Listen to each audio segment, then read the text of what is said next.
there was an idea to bring together a group of remarkable people. We are them. We are the men. We are them.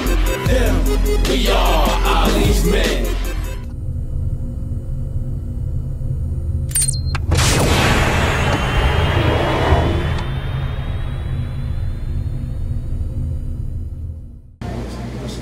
Islam, Moors. Islam. Let us all rise and face the east for the recitation of the Moorish American prayer. For all those who wish to pray with us, please raise 5 fingers on the left hand, 2 on the right, feet placed at a 45-degree angle. For all those who do not wish to pray with us, please remain in silent benediction while we recite the Moorish American prayer. Allah, the Father of the universe. Allah, the Father of the universe. The Father of love. The Father of love. Truth. Peace. Freedom. And justice. Allah is my protector. Allah is my protector. My guide. And my salvation. By night. And by day. Through his holy prophet. Drew Ali. Amen. First I rise, giving praise to Almighty God Allah, the Father of love, truth, peace, freedom, and justice. I give honors to his holy divine prophet, Prophet Noble Drew Ali, the founder of the Moorish Temple of America. I give honors to the forerunner of the prophet, Brother Marcus Mosiah Garden. I give honors to all past leaders of the Moorish Temple of America. I give honors to Brother R. Jones Bey, the present Grand Sheikh of the Moorish Temple of America, and to the Assistant Grand Sheikh, Brother P.J. Steele. I give honors to all Grand Sheiks, Grand Governors, and head officials of all temples. I action honors to all Moors and Muslims all over the world. I action honors to man, because when man honors man, he honors his father, God Allah. Islam, Moors. Islam. As it is a custom, when addressing a group of Moors, I'm going to read from our holy literature, which is entitled the Holy Quran of the Moorish Science Temple of America. Circle 7, divinely prepared by the noble prophet Drew Ali by the guidance of his father God Allah, the great God of the universe, to redeem man from his sinful and fallen stage of humanity back to the highest plane of life with his father God Allah. And I'm going to read from page number 59, chapter 48, and these are the divine instructions from the holy prophet. The title of the chapter is The End of Time and the Fulfilling of the Prophecies. And I'll read instructions 1 through 5 only. The last prophet in these days is Noble Drew Ali, who was prepared divinely in due time by Allah to redeem men from their sinful ways and to warn them of the great wrath which is sure to come upon the earth. John the Baptist was the forerunner of Jesus in those days to warn and stir up the nation and prepare them to receive the divine creed which was to be taught by Jesus. In these modern days, there came a forerunner who was divinely prepared by the great God Allah, and his name is Marcus Garden, who did teach and warn the nations of the earth to prepare to meet the coming prophet, who was to bring the true and divine creed of Islam, and his name is Noble Drew Ali, who was prepared to send to this earth by Allah to teach the old-time religion and the everlasting gospel to the sons of men, that every nation shall and must worship under their own vine and fig tree, and return to their own and be one with their Father, God Allah. The Moorish Science Temple of America is a lawfully chartered and incorporated organization. Any subordinate temple that desires to receive a charter, the Prophet has them to issue to every state throughout the United States, etc., that the world may hear and know the truth, that among the descendants of Africa, there is still much wisdom to be learned in these days for the redemption of the sons of men under love, truth, peace, freedom, and justice. Islam, Moors. Islam. Praise Allah. Praise Allah. I'd like to thank all of you brothers and sisters for coming out this afternoon to be a part of this historic lecture. Islam Moors. I first want to just give a brief overview of the history of the Moorish Science Temple of America, just to put a little things in perspective. The Moorish Science Temple of America was founded in 1913 AD, the first Islamic organization in America. The Prophet Noble Ali was the first to teach our people about our nationality and our divine creed. Not saying that individuals did not speak about nationality, such as Brother Edward Blythe, such as the Honorable Marcus Mosiah Garvey. But it was the Prophet Noble Ali first to give us insight into what our nationality and divine creed was. Islam Moors. So by 1916, you started to evolve into a movement, a national and a divine movement. And the Prophet Noble Ali let us know that we organized as the Moorish Temple of Science in 1925.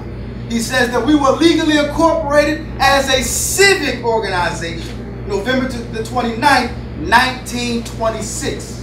May 1928, the name Moorish Temple of Science was changed to Moorish Science Temple of America. And by July the 20th, 1928, since the Prophet Noble Ali let us know, since the work of the organization was largely religious, the organization was changed to a religious corporation, and an affidavit was properly filed in the Cook County's Recorder's Office of Illinois, a copy of which is on the back of the questionnaire. Islam Moors. And I always let the Moors know I do not want the Prophet to suffer, because the Prophet says that he suffered much and severely in the past due to the misunderstanding of what the movement is dedicated to. The Prophet says the movement stands for the specific grand principles of love, truth, peace, freedom, and justice. The Prophet Noble Ali, to further solidify what he did, what he accomplished at the special meeting, July the 20th, 1928, 1 year later to the date, July the 20th, 1929, the Prophet Noble Ali veiled his form. And ever since the Prophet Noble Ali veiled his form, everyone seems as though they have everything to say about the Moorish Divine and National Movement. And what today is about setting the record straight about the true teachings of the Prophet Noble Ali. What is civics? The organization was incorporated first as a civic organization. There's a misunderstanding today about civics and nationality. And I give honors to my brother, who's going to give a special presentation today. And our brother, who I recognize as a bona fide scholar of Moorish science, my brother, S. Anael-Bey, who is the acting Grand Sheikh of the Moorish Science Temple of America, Temple number 11, study group in Syracuse, New York. And for all of those of you who this perhaps may be your first time in the city of Philadelphia, I welcome you to the city of brotherly love. I welcome you to Temple number 11, which was the first one of the original 15 temples set aside by the Prophet Noble Ali. When the Prophet Noble Ali came, he reportedly stated, "I got my number." This is where it all went down. This is where our nationality and divine creed, we were stripped of in the year of 1774, the first capital of the United States of America, the meeting of the First Continental Congress in the year of 1774. This is where the lights went out. All right, so the Prophet Noble Ali, he raised up missionaries, and he sent Brother T. Thompson Hill to Philadelphia in 1927. And he labored here for a whole year, priming the people for the coming of Prophet Noble Ali. We were talking early outside of the temple before we got started about how when a prophet came to cities, the temple was already primed. The people were already there. The prophet came, he chartered the temple. August the 3rd, 1928. We give honors to the Prophet Noble Ali and all the missionaries and the elders. And I give honors to the elders here today. I give honors to the work that you Moors have accomplished in the Moorish Divine and National Movement. Honors is due to you Moors. Honors to our elders. Honors to our women, our sisters, our mothers. Honors to our babies. Islam Moors. Islam. So I'm not going to hold you Moors any longer. I want to bring forth our dear brother, who was an author, a published author, lecturer, Sifu, the martial arts. All right, a teacher. Sifu is a father.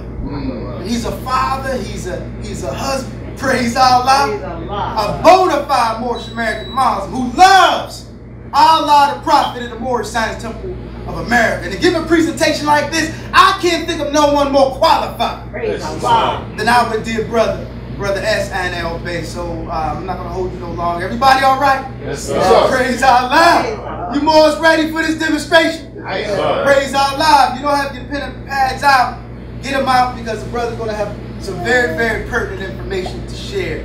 The details, the nuances regarding civics. And he's going to be dispelling a lot of myths and making it plain.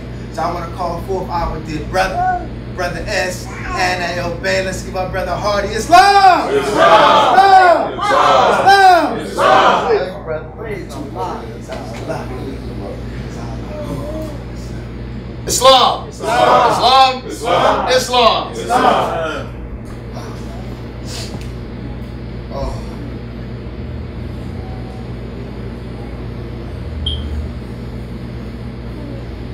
I want to first rise and give praise to Allah. I want to give honors to His prophet, last prophet in these days, Prophet Noble Ali, Savior of humanity. As my other mother says, love made manifest so that men can comprehend. That's right. I want to give honors to his strategy for implementing Allah's kingdom on earth, the Moorish Science Temple of America. I want to give honors to all that the Grand Sheikh gave honors to at the onset of this meeting. And I want to give honors to each and every one of you. I want to give honors. I want to give honors to motherhood. Yes. I want to give honors to the instruction that our prophet gives us. Men, to take unto thyself a wife and obey the ordinance of Allah. I was reminded by, and this is civics. We're going to touch on this. What I'm talking about is civics. I was reminded by a very, very close brother of mine yesterday of how important and how vital and how crucial for me personally that not only did I find a wife, but I found that.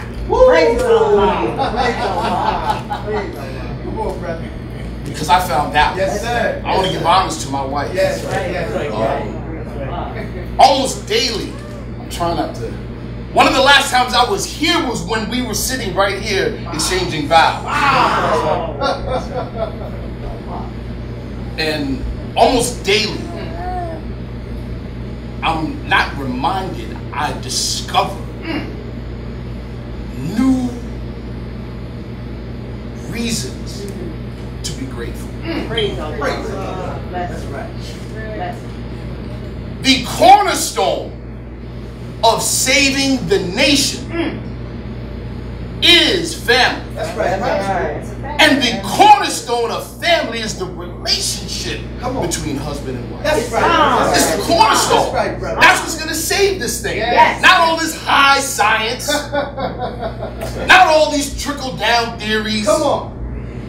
If you look at what's happening today in 2016 in society, when you hear talk that seems intelligent, but it's called, or the topics are redefining family. Wow. Redefining manhood. Wow. Redefining gender. That is not, as our brother Juwanza Kunjufu said, right, the conspiracy to kill black boys. What that is, see, we know man is not the body nor the soul. Right. So it's not a conspiracy to kill black boys.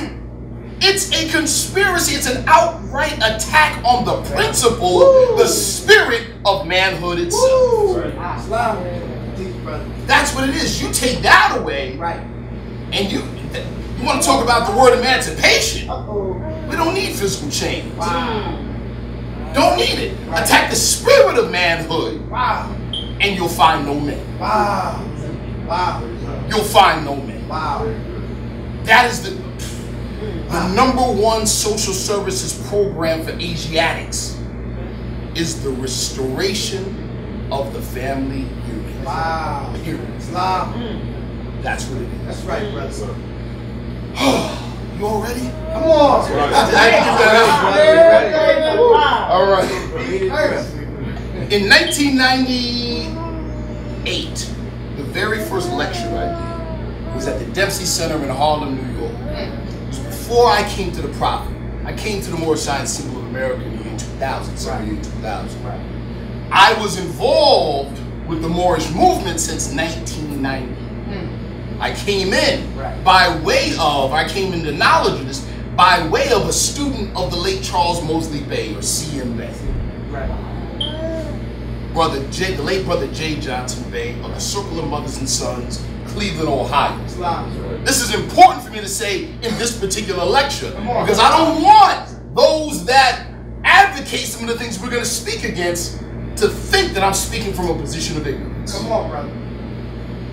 Many of the things that they advocate and practice are things that myself and some of my colleagues set in motion in the early 1990s. This lecture is penance. Listen, Moors. This lecture is correcting some of my own iniquity. That's right, brother. That's good. That lecture in 1998 was called Moorish Jurisprudence. As man unfolds, his God unfolds. So back then, I thought I was teaching right. But a mark of maturity, hence a mark of manhood, is being able to openly confess your own errors. That's right, brother. And then move forward. And then move forward. Moorish Jurisprudence, Part 4. The final chapter on Moorish Jurisprudence. The word jurisprudence being defined as the science of positive law. Not the technicalities, the science of positive law. We say generally that law has 3 parts. Interesting, right? 3 parts. The body. Right? The body of the law. Then the particulars, the letter of the law, the technicalities, but the most important is the spirit of the law. That is jurisprudence. That is jurisprudence. Is the spirit of the principle of the law. So this one, Moorish Jurisprudence 4, the truth about civics. We're going to get right into it. I encourage you all, please take notes or just take pictures of the slides. And no, I want to repeat this. I want to say this I want to be very adamant. No question is taboo. No question is too challenging. Because we're here to get understanding. This is 2016. I dare say, forgive me if I'm in error for saying this, but I dare say that in 2016 the Prophet's message is more relevant than it was in 1928. That's right. This is a crucial time for the movement. Yes, sir. It's crucial. Yes, sir. And I mean crucial as in life endangering crucial. That's right. We need an understanding. Come on, brother. We have a movement to protect. That's right, brother. Let's go. This is just a general outline of what we're going to deal with today. We already talked about body, letter, and spirit of the law. The first thing we're going to do is, a lot of times, the Quran of Mecca teaches us that there was no argument until after truth came. So rather than deal with the issues at hand, we want to take the scientific method. Come on, brother. Right? The method of science, the aim of religion. We want to start with the known, and from the known venture into the unknown. So we're going to start with the original intent and direction of the movement. Who better to speak to this but the Prophet? Let's start with some basic definition. Citizen. A legally recognized what? Member of a state or commonwealth, either native or naturalized. Number 2, a native or naturalized member of a state or nation who owes allegiance, keyword, to its government and is entitled to its protection. You have a number of our people that have a seeming phobia of contracts. We're going to talk about that. Right. That is a contract. That's an agreement. Islam. That's an agreement. Right. I give my allegiance to the nation. Islam. The government, which is the service department of that nation, the management of that nation, now guarantees me rights and protections Islam. in exchange for my allegiance. This is the #1 reason why nationality is free, not just here, but all over the world, because no one can put a price on your allegiance. Remember that. No one can put a price on your allegiance. That's right, brother. Civics, the branch of what? Political science that deals with the rights and duties of citizens. You'll hear me repeat this throughout this whole lecture. There is no such thing as rights without responsibility. Right. Thank you, dude. Thank you. This is not the wimpy demonstration where he says, I will gladly pay you Tuesday for a hamburger today. #2, the study of the political rights and responsibilities of citizens and of the operation of government. Right. There is no such thing as rights of a citizen absent responsibility. That's right. That is the balance. Right. Mission statement of the Moorish Science Symbol of America. Come on. Multifaceted, because as the Grand Sheikh said earlier, the organization started as a civic organization, Right.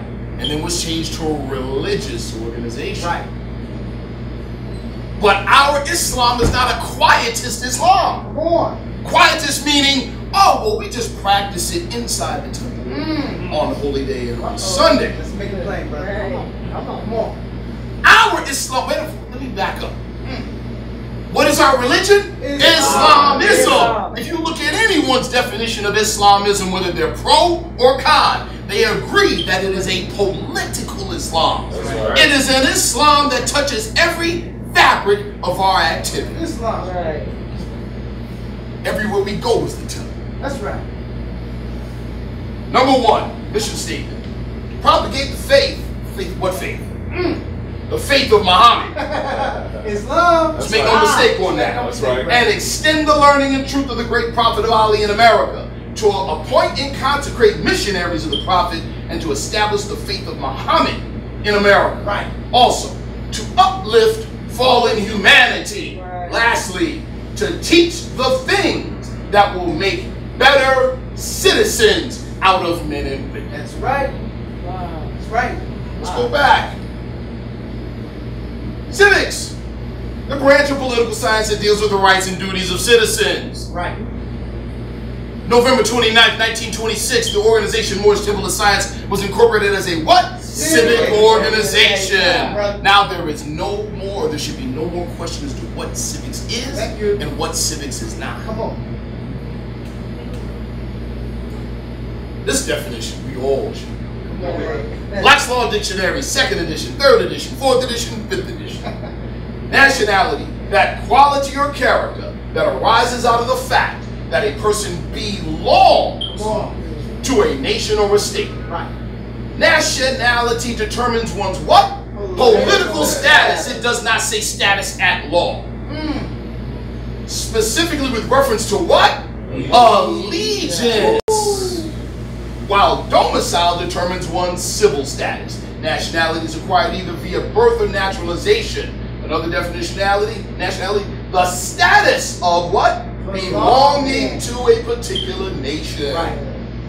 This is what nationality is.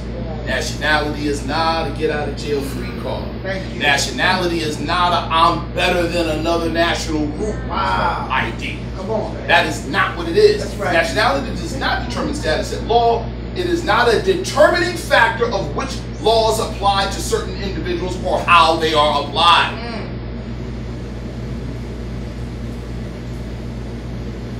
You don't see one Italian.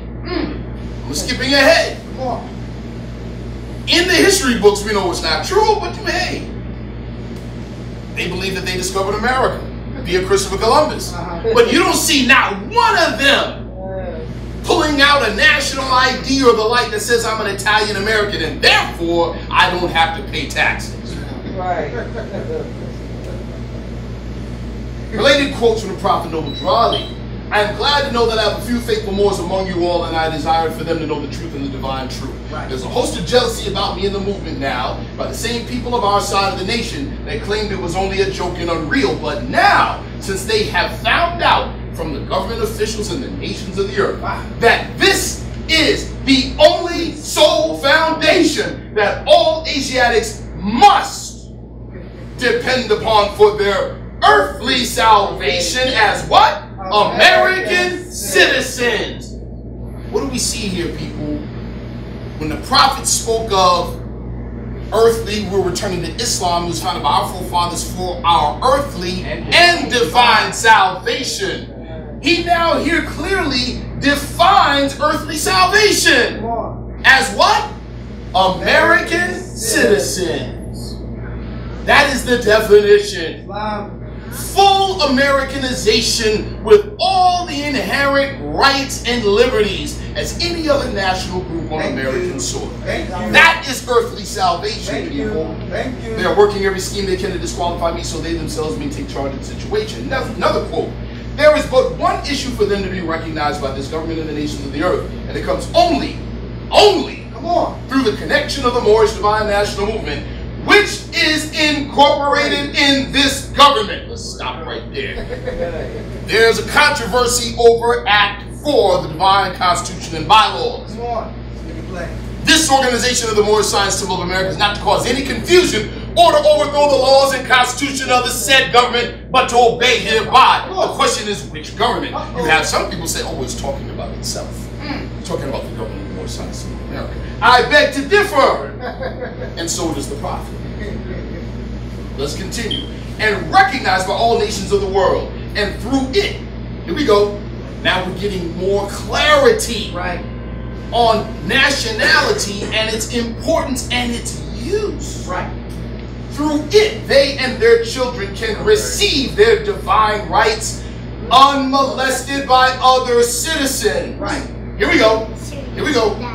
That they can cast a free national ballot at the polls under the free national constitution of the state's government, and not under a granted privilege has been the existing condition for many generations. So what do we see there? Let's go back real quick. Nationality, right? Nationality determines what? One's what? Political status. Makes sense to me. Makes sense to me. The whole purpose of nationality is to allow for full constituent participation in nations' affairs. How does the citizen do that? Through the political process. That's how it happens. Hey, prophet said it. See, he didn't just say it, but he did it. That's right. As the Grand Sheikh said earlier, there were many before him that spoke about nationality. None of them told you what yours was. And better than that, none of you grabbed you by the hand and walked you kicking and screaming to the physical reality of it. From the Moorish Guide newspaper, 1928, Old Registry. The 3,000 Muslims of the Grand Temple and the West Side Temple are making ready to register every man or woman in order to take the lead for the various candidates whom they have been what? Instructed to vote for. Come on, brother. Yes, sir. Alderman Louis B. Anderson, the Honorable George W. Blackwell, the Honorable Oscar DePriest, Honorable Robert H. Jackson, all working through the regular Republican organizations, of which the Honorable Daniel M. Jackson is our matchless leader. All know the whole situation and have their own way and time to give the order to go. The Muslims will be ready. This is a matter of history, guys. This wasn't some cool idea. Come on. This is what happened. That's right. This was an article in the Moorish Guide newspaper, 1928, entitled Political Slavery. Anytime a man or a woman fails or refuses to cast a sacred ballot at the polls. Stop. In Islam, there is no distinction between church and state. That is, understand the significance of the peculiar language used here. Right. The ballot is considered sacred. Like I said, Islamism is a political Islam. Come on, brother. Let's go. For surely, anytime a man or woman fails or refuses to cast a sacred ballot at the polls, they separate themselves. They separate themselves. Woo. Wow. I want to take a quick reading. Woo. Holy Quran of Moorish Science, symbol of America, divinely prepared by the noble prophet Drew Ali, by the guidance of Father God, Allah, the great God of the universe, to redeem man from a sinful and fallen stage of humanity back to the highest plane of life with his Father God alone. This is one of my wife's favorite chapters and instructions. Wow. Page 6, divine instructions from the Holy Prophet. Education of Mary and Elizabeth in Zoan, Egypt. Instruction 18. Teach them that Allah and man are what? One. But through carnal thoughts and words and deeds, man tore himself away from Allah and debased himself. Yes.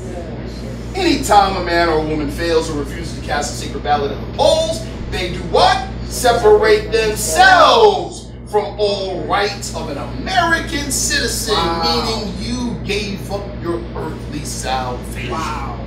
Wow. For surely this is the only connecting medium, surely this is the only connecting medium for a citizen to his nation. They become no more than belated beasts of burden. There are reasons why certain classes who are more or less independent take no part in politics, since they say they get nothing out of such in the way of material gain.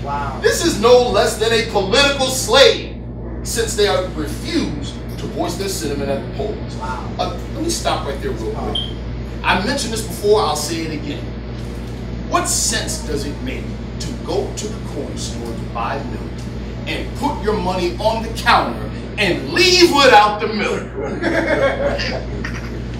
That's what that is. Right. This is no less than a political slave, since they refuse to voice their sentiment at the polls.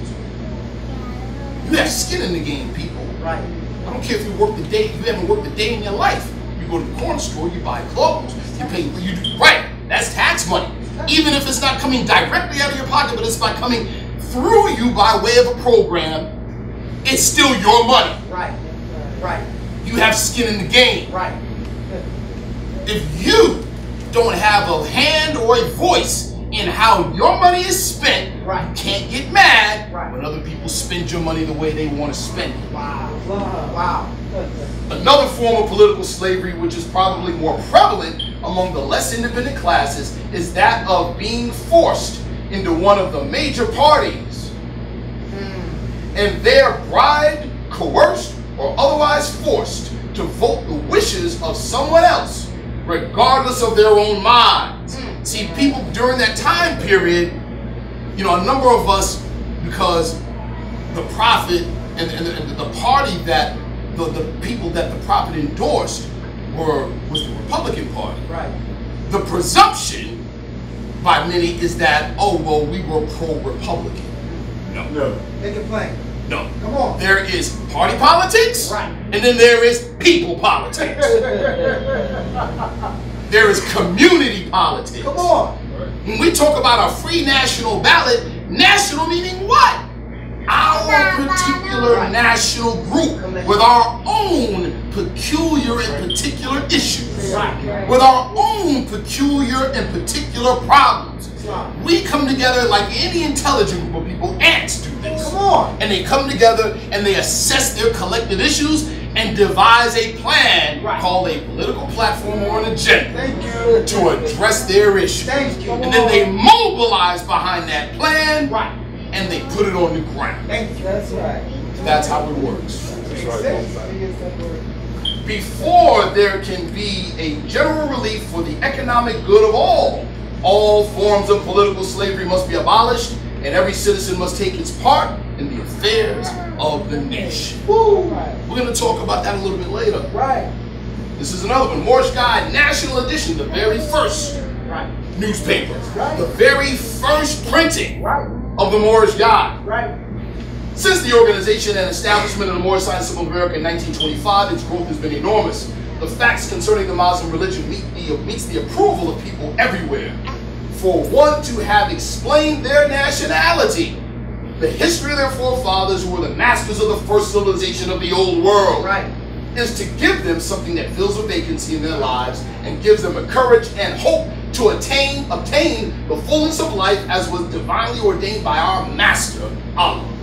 This religious organization is secured and safeguarded by the very Constitution of the United States. For in reality, it makes the ordinary man and woman a better citizen, for they realize what citizenship means. Wow. It teaches loyalty to the nation and the deepest respect for what? Law and order. Come on, brother. Let's go. Also from the same newspaper, entitled Politics. Again, we want to lay the groundwork so that we can distinguish. The prophet taught us, he said, the fallen Asiatic sons and daughters of North America need to learn to love instead of hate and learn of their higher self and lower self.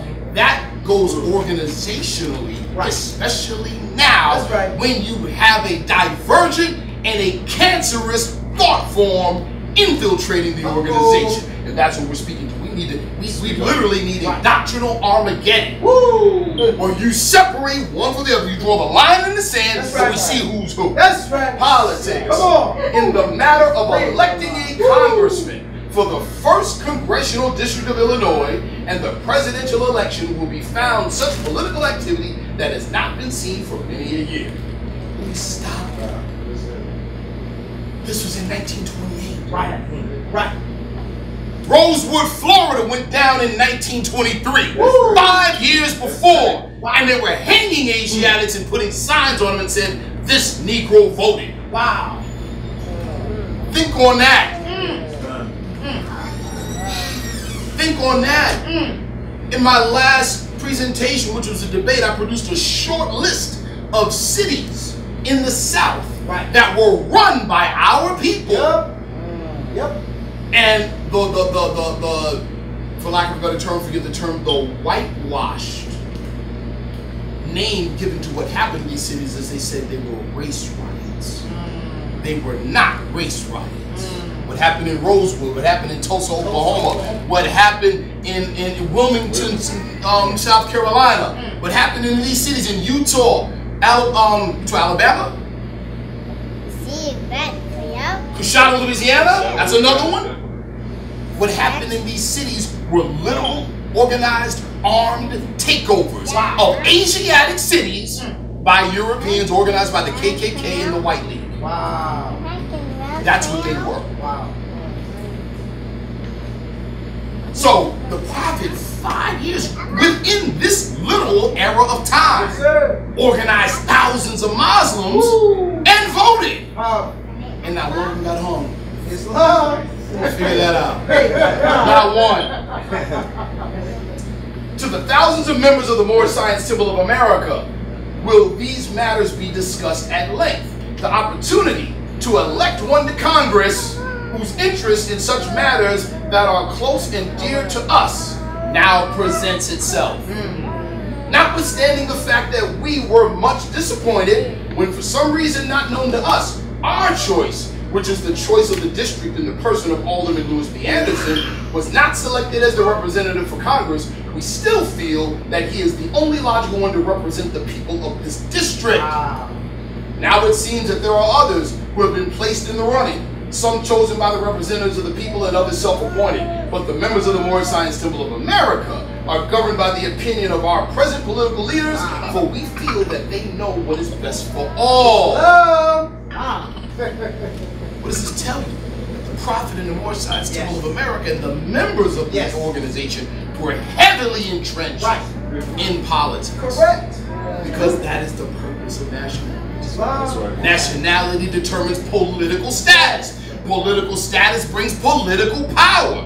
Political power brings the ability to change your circumstances and conditions and the social environment to improve and uplift fallen humanity. That's the cover. What does it say on the cover? The prophet said what? Elect Anderson. Hold on, brother. Sorry. Go ahead. Yeah. Praise the Lord. That's That's right. Yeah. Here we go. We'll close it up. You know, we could go on. That could be a lecture in and of itself. Yep. But I think we touched all the major points. Established points of fact concerning the Moorish Science Temple of America. One, it is not a separatist organization. Thank you. It's not. Thank you. And in any shape, form, or fashion, any degree of it applies. Right. It is not an independent nation, independent government, semi-dependent, whatever. None of those. It is not a government or nation independent of the United States of America. Right. Case in point, some people in the Moorish Science of America say or try to imply that it is. But what is one of the things you cannot do? I can't travel to Egypt and participate in their political process. Right. I can't travel to any foreign country and participate in their political process. Right. As a matter of fact, one of the general ways, because every household, in other words, every nation state, has its own laws regarding internal affairs, but one of the general ones in every nation on the planet is that if I were to participate in the political affairs of another nation, that is grounds for expatriation. Correct. I am no longer a member of that nation. Right. Why? Because to participate in another nation's political affairs presumes my allegiance has changed. Wow. It empowers Asiatics in America, the Moorish Science of America, to obtain and enjoy a full social and political recognition within American society. Now, of course, there are a whole bunch of us nowadays, especially in 2016, that equate inclusion in American society as being traitorous to our own people. Well, only a people that take political and social and economic disenfranchisement as the norm would think such. That's right. Wow. It places our people on equal footing with all other national groups within American society. Once again, nationality is not a get-out-of-jail-free card. It is not one of those things where I can come into your home and say, I want the rights of the king of the household, head of the household, and no responsibility. Wow. We are not teenagers here. Oh. I don't know what I mean when I say teenagers. Yes, Your son looked at you. He said, it demands of its members, to actively participate within American society and not to abandon or separate from it. Right. The power of the Moorish Science Temple of America is simply its insistence on the return of our people to the civilized family of nations via the proclamation of nationality. That's right. That's right. Get right. That's right. Prophet's right. Before you are made to do so, it's coming. Come on, brother. Uh-oh. Now we're gonna see, now that we've laid flat, hopefully, a lot of or what the movement is really dedicated to on the base foundation level. Now we can clearly distinguish truth from falsehood as it relates to what the prophet taught and what the prophet intended. How many of us seen that one before? Citizen or national? I'm not a citizen. A citizen is a subject. You're right. Yes. Yes. If you're a household, if you're the head of household, and you invite me to your home and say, make yourself at home, does that mean that I can run up the cable? Does that mean I can run up the phone bill and then not pay it? Right. Sister said, she was like, Right? Right. Make yourself at home is a statement of courtesy. Presuming that you have a degree of civilization that allows you or that affords the restrictions of common courtesy. That you have some civilization, that you have some culture. That's what that pheasant turban represents. That you're part of civilization, you ain't no savage. That's right. We can trust you. That's right. All United States citizens are U.S. nationals, but not all U.S. nationals are United States citizens. How many of you took geometry where you hear, right? Every square is a rectangle, but not every rectangle is a square. There you go. So let's find out what a U.S. national is according to United States law. Okay. U.S. national, defined as a person born in or having ties with an outlying possession of the United States, which is at this date only American Samoa and Swains Island. It also included those persons born abroad to 2 U.S. nationals or 1 alien parent and 1 U.S. national parent. There would be an additional residency requirement for the parents of the child prior to birth in order to transmit United States nationality. In the past, those who were born in Guam, Puerto Rico, U.S. Virgin Islands, or the Philippines would be U.S. nationals, but now those born in Guam, PR, or the Virgin Islands are full United States citizens, or have full United States citizenship. The Philippines is an independent nation, so citizenship was never accorded to them. Right. Oh, look at this. Restrictions. U.S. nationals cannot vote in any election or hold any elected office.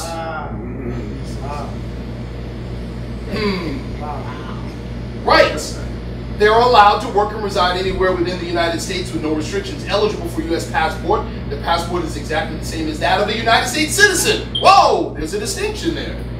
Both say nationality USA. Eligible to apply for United States citizenship through naturalization under the same rules as other permanent residents. Prophet Ali instructed the Moors to participate in the political process. Yep. Which are we? Nationals or citizens? The Prophet never used the term national to describe us. Come on, brother. Never. Never. That's right.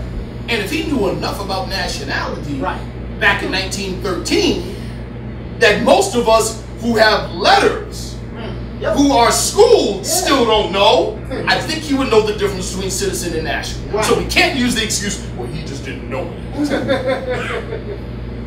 Oh, how many of you seen that one before? Wow. Here's the argument. We're just going to cut straight to the chase. Here's the argument. The people who advocate for this say Title 28, they use Title 28, United States Code, Part 6, Section 176, Subchapter A, Section, still fought commercially. And they still refuse to recognize you as, which hence, 14th and 15th Amendments, and the quartering of federal troops. Right?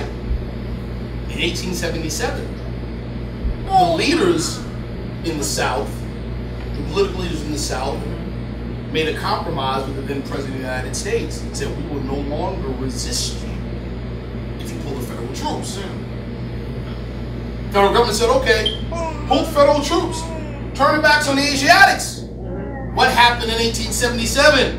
That was the beginning of a second, I'm saying it on camera, that was the beginning of a second civil war against Asiatics by European Southerners, organized by armed militia groups. The founding of the KKK, the founding of the Red Shirts, the founding of the White League. Their sole purpose was to break and destroy Asiatic political power in the South and prevent its rise.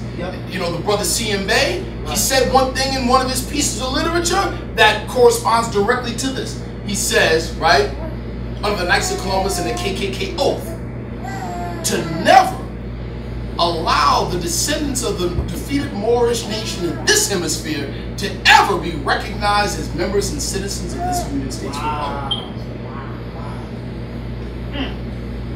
That's what this is. The 14th Amendment did not create a type of citizenship. There is no such thing as 14th Amendment citizenship. That is like calling you the N-word by Europeans in the South who will not recognize you as an equal member of American society. And we've already determined that the prophet's sole mission in terms of earthly salvation was to ensure that you would be recognized as an equal in American society. What does that tell you, people? The most, I told this to some brothers, some RBG brothers, shout out to those brothers. I said the most revolutionary, the most wildest, the craziest, the most radical thing you can do is pull that ballot. That's the most radical thing you can do in this country. Because that is the number one. How many of you have ever been locked up? How many have ever been convicted of a crime? What are the two things they take from you? Don't let anyone tell you that your vote doesn't count. Don't let anyone tell you that.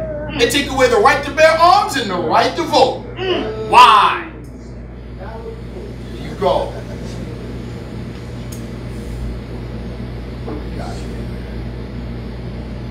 14th Amendment. As originally passed by the House of Representatives in May 1866 with the support of Thaddeus Stevens, Section 3 of the 14th Amendment deprived adherents of the Confederacy of the right to vote until a designated date. That came from the Congressional Globe, 39th Congress, first session, 1866. Section 3, until the 4th day of July in the year 1870. That was the date given. July 4th, 1870. All persons who voluntarily adhere to the late insurrection, giving aid and comfort, shall be excluded from the right to vote for representatives in Congress and for electors for president and vice president of the United States. The Europeans were punished by not being able to do what? What did the prophet say? The prophet said that pulling that ballot, that lever, is the only way that a citizen connects to his nation. Europeans were denied that. And when they were denied it, what did we do from 1865 to 1870?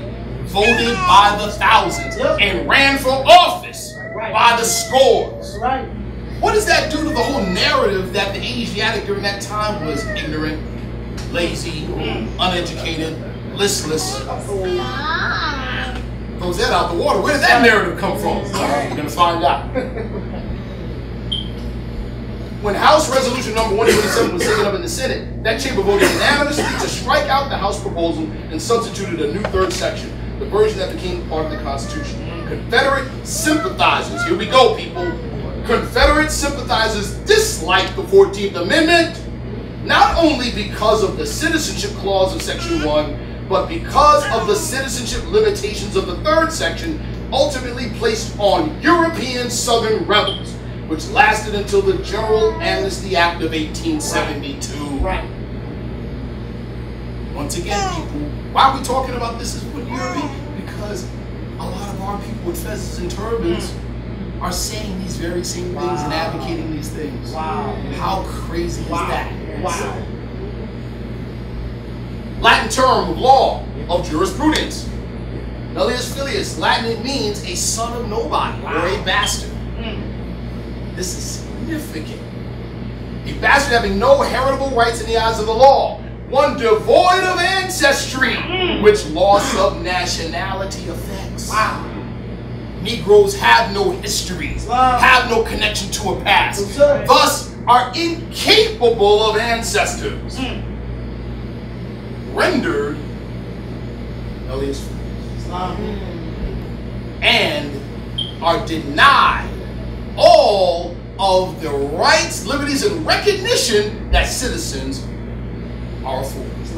Noble Drawling, the founder of the Moorish American movement in 1913, and expounding upon the 14th Amendment, omitted the citizenship clause. Stop right there. He didn't talk about the citizenship clause when he expounded on it. He didn't talk about the citizenship clause and spoke only on the incorporation function of the amendment. In that it allowed for the southern states to be reabsorbed back into the Union in returning to us the knowledge of our national origin, culture, divine creed, etc. He freed us from the perils of Nullius filius and therefore rendered the citizenship clause for us not applicable. That's right. That's right, Mark. Unlike the states' rights sovereign citizen advocates who are protesting the incorporation doctrine function of the 14th Amendment, for the Moorish American, socio-politically improper person, it simply does not apply. Thus, as the prophet said, there is no need for the application of the 14th and 15th Amendments for the salvation of my people as citizens. Now you know why when he did what our people did in Rosewood and in Tulsa and in Utah, Alabama, nobody got lynched. Not one fez got home from the tree. Now you know why. Right. This is what real sovereignty is. Come on. This is what real sovereignty is. Legal definition. Sovereign people. A what? Say it again. A what? Nationality determines what kind of status? Political status. Okay, people. Comprised of a consolidated number of what? Citizens and qualified electors who possess what? The sovereign power in which they exercise. How? Through their chosen representatives. Generally, the sovereign people confer or designate upon the chosen representatives the absolute, unlimited, and sovereign power to do what? To determine the qualification of what? Voters! And the right to limit the elective franchise. Sovereignty is a political power, people.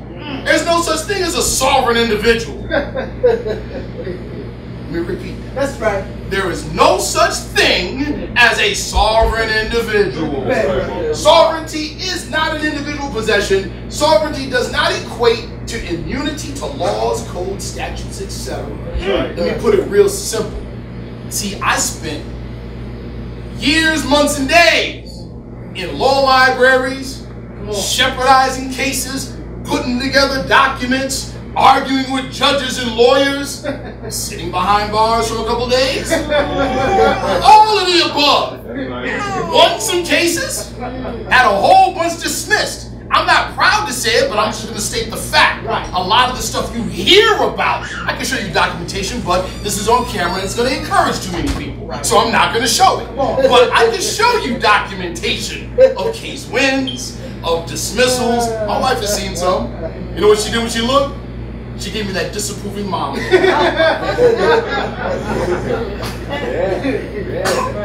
So, but my point is,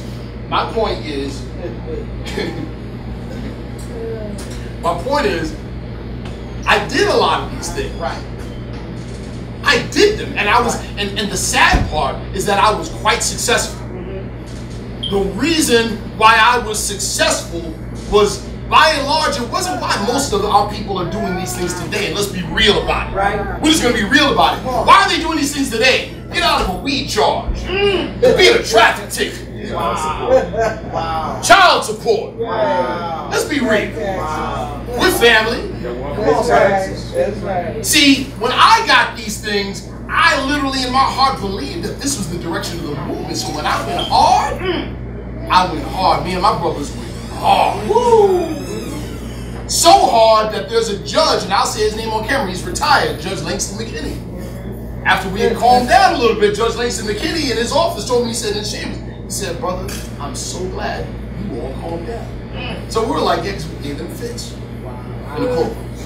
We gave them fits. And he was like, I said, yeah, I know.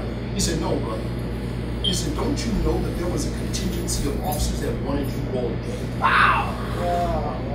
Because we were just a little too good at it. And on the number of occasions, two in particular, I was like, he's right. It's something when you think that you're on the side of the right, and then you wake up at 3:30 a.m. while in college to an officer with a flashlight and a loaded firearm standing over your bed. And all he has to say is, yes, sir, Mr. Bay, you have a job and so do we. See you later. And walks out of your apartment. My point, here's the question, rhetorical, but think about it. Nationality determines political status, not status in law. Where would you rather be? At the table, deciding how the laws are formed for the betterment of yourself, family, and community?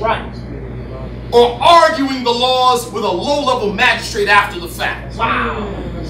Where would you rather be? But before you answer it, look at your children if you got them. Nationality determines political status. Right. Political status. Meaning we've been going backwards with the thing. The prophet knew what he was talking about. Right. That's why Act 4 and Act 5 says what it says. That's right. It says, this organization of, Act 4, all members must preserve these holy and divine laws, and all members must obey the laws of the government. Because by being a Moorish American, meaning you have a seat at the table and how the laws are formed. You are part and parcel of the government and must live the life accordingly. Come on, brother.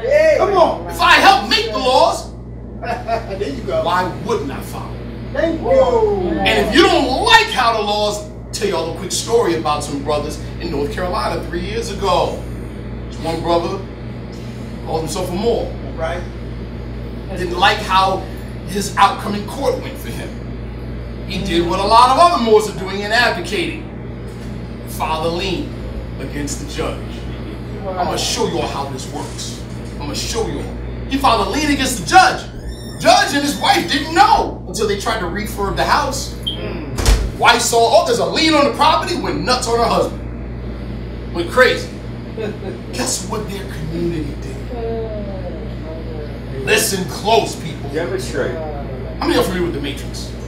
Remember the part of the Matrix where they were about to leave after seeing the Oracle and they were going upstairs and Neo was last in line and he looked down and he saw the black cat? He looked again, saw the black cat and said, oh, deja vu. And everybody got shocked. Why did they get shocked?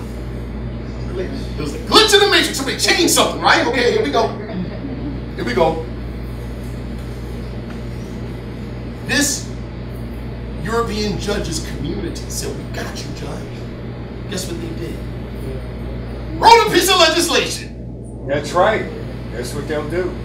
Organized and mobilized their communities, voting power behind it, and got it passed locally.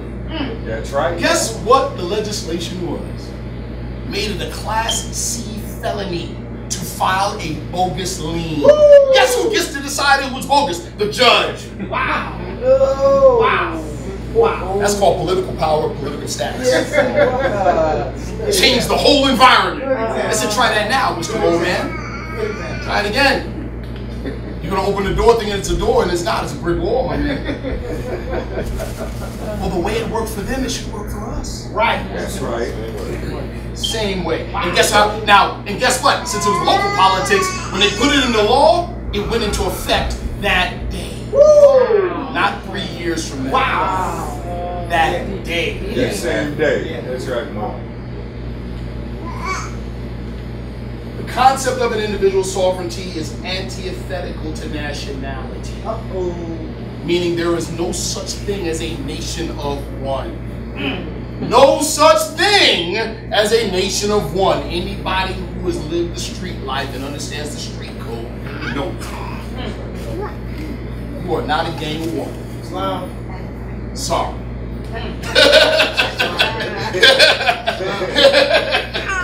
Sorry, I don't care how bad you are. You ain't a gang of one. You're not a nation of one either. Right. See, we got that thing from a book published back in the late 80s called The Politics of Self. Woo. You know, see, the old timer, the elder knows. We took that thing and went crazy. Oh, the physical constitution? Oh, we're talking about I'm the Constitution. That's what we thought.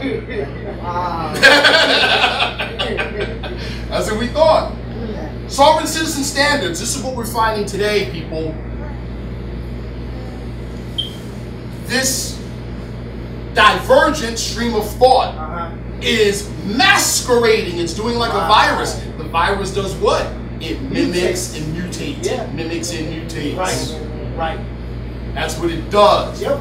We're finding this happening now. And the prophet said this. These are the trying hours now, dear Moors. And every evil spirit is moving. And is trying every weak mind. Right?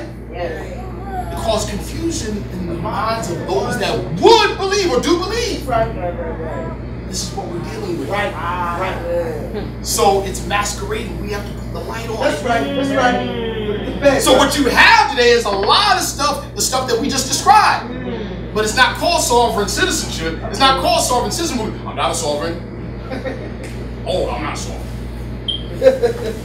But if they're saying any of these things that you see right here, look what it says. If it looks like a duck and quacks like a duck.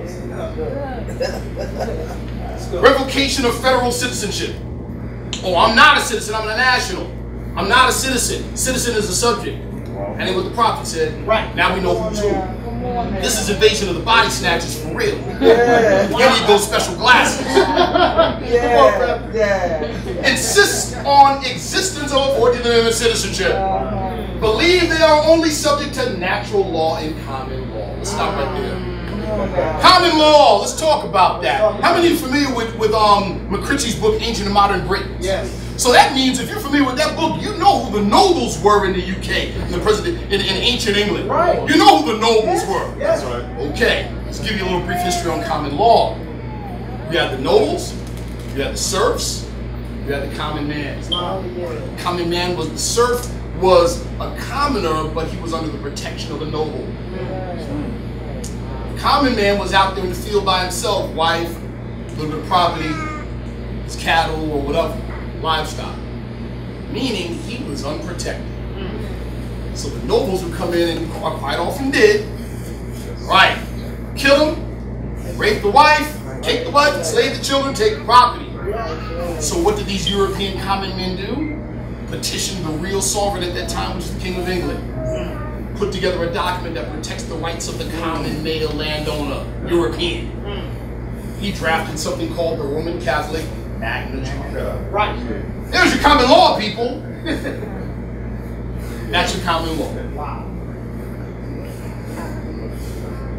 Believe the United States is a corporation. Dealt with that already. Believe the 13th, 14th, and 15th Amendments are unconstitutional. Dealt with that already. Where did those things come from? The very same people that they're actually talking. See, here's what's wild about it. The very same people that afforded this doctrine and got it infiltrated into the Moorish movement are the very same people that are yelling at the top of their lungs today, quite openly, we want to make America white again. Yep. Yeah. These are the very same people. Yeah. Believe birth certificates are commercial instruments denoting ownership of persons and or bonds traded as private stocks, aka the redemption scam. We're going to talk about that one too, because that one has taken on a very insidious mutation within our movement. They believe the United States is a bankrupt entity via House Joint Resolution 192. Sad part about that, man, oh man.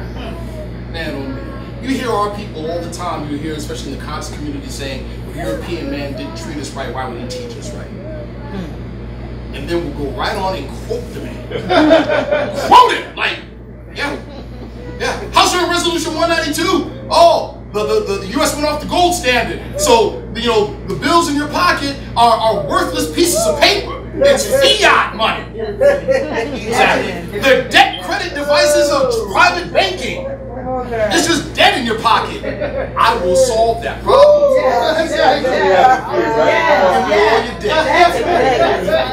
Every last bit of it. The problem here, and I don't mean to make light or make fun of our people, because a lot of people don't know. Because it's been told, and our people are very trusting. So if we're told by somebody that looks like us, and it wasn't verified, we believe it because we believe our brother. Right. Or our sister. Right. You see? So I don't want to make fun, you know, but I want to point the light at these issues. Come on. House Joint Resolution 192, 1933. Very few people actually read the document. Wow. Very few people very few people read the document. That's right, more. What House Joint Resolution 192 does in relation to the gold standard is this, people. It did not render the dollar worthless. Let me repeat. Come on. It did not render the dollar worthless. Break it down. This is what it did. Break it down. What it did is that it switched the standard It switched the standard from the gold and silver standard, which is a fixed standard, as per the legal tender clause, right? Right. A certain amount or weight of gold or silver coin. Right. What the European patriot organizations call constitutional money. Right, right. It switched the standard Right. from gold and silver coin, a fixed standard, to an unfixed standard. Right. The unfixed standard, the language used is the faith and credit of the American people. Right. Now, before people go out and get a little crazy about that, let me explain what that means. Break it Because down. other people will think faith and credit of the American people, they put all their debt on us. They're gonna, that's not what it means. Wow. That's not what it means. Put it to bed. The faith and credit of the American people mean your labor and your trust. Your labor and your trust. Right. You know what it did in the, if we were to use commercial law lingo? It made the American people the creditors, not the debtors. This is why people like Anael-Bey called FDR one of the 5 sons of destiny. He saved the nation.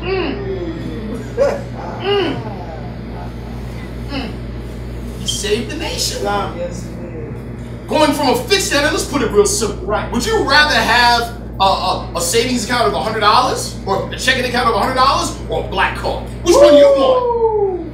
All right. Unfixed standard. Meaning your labor is your property. Your labor is your property. Right. Right.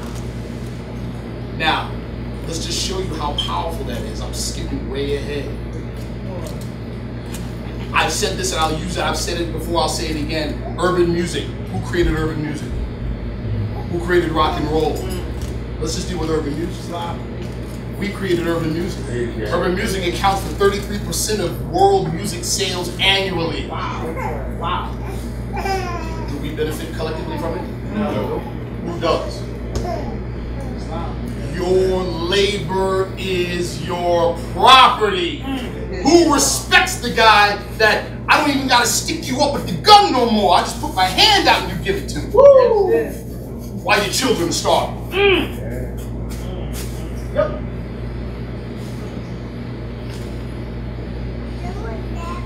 Believe the United States is a bankrupt entity. Believe the federal income tax is voluntary or they are immune to taxation. Let's talk about that one.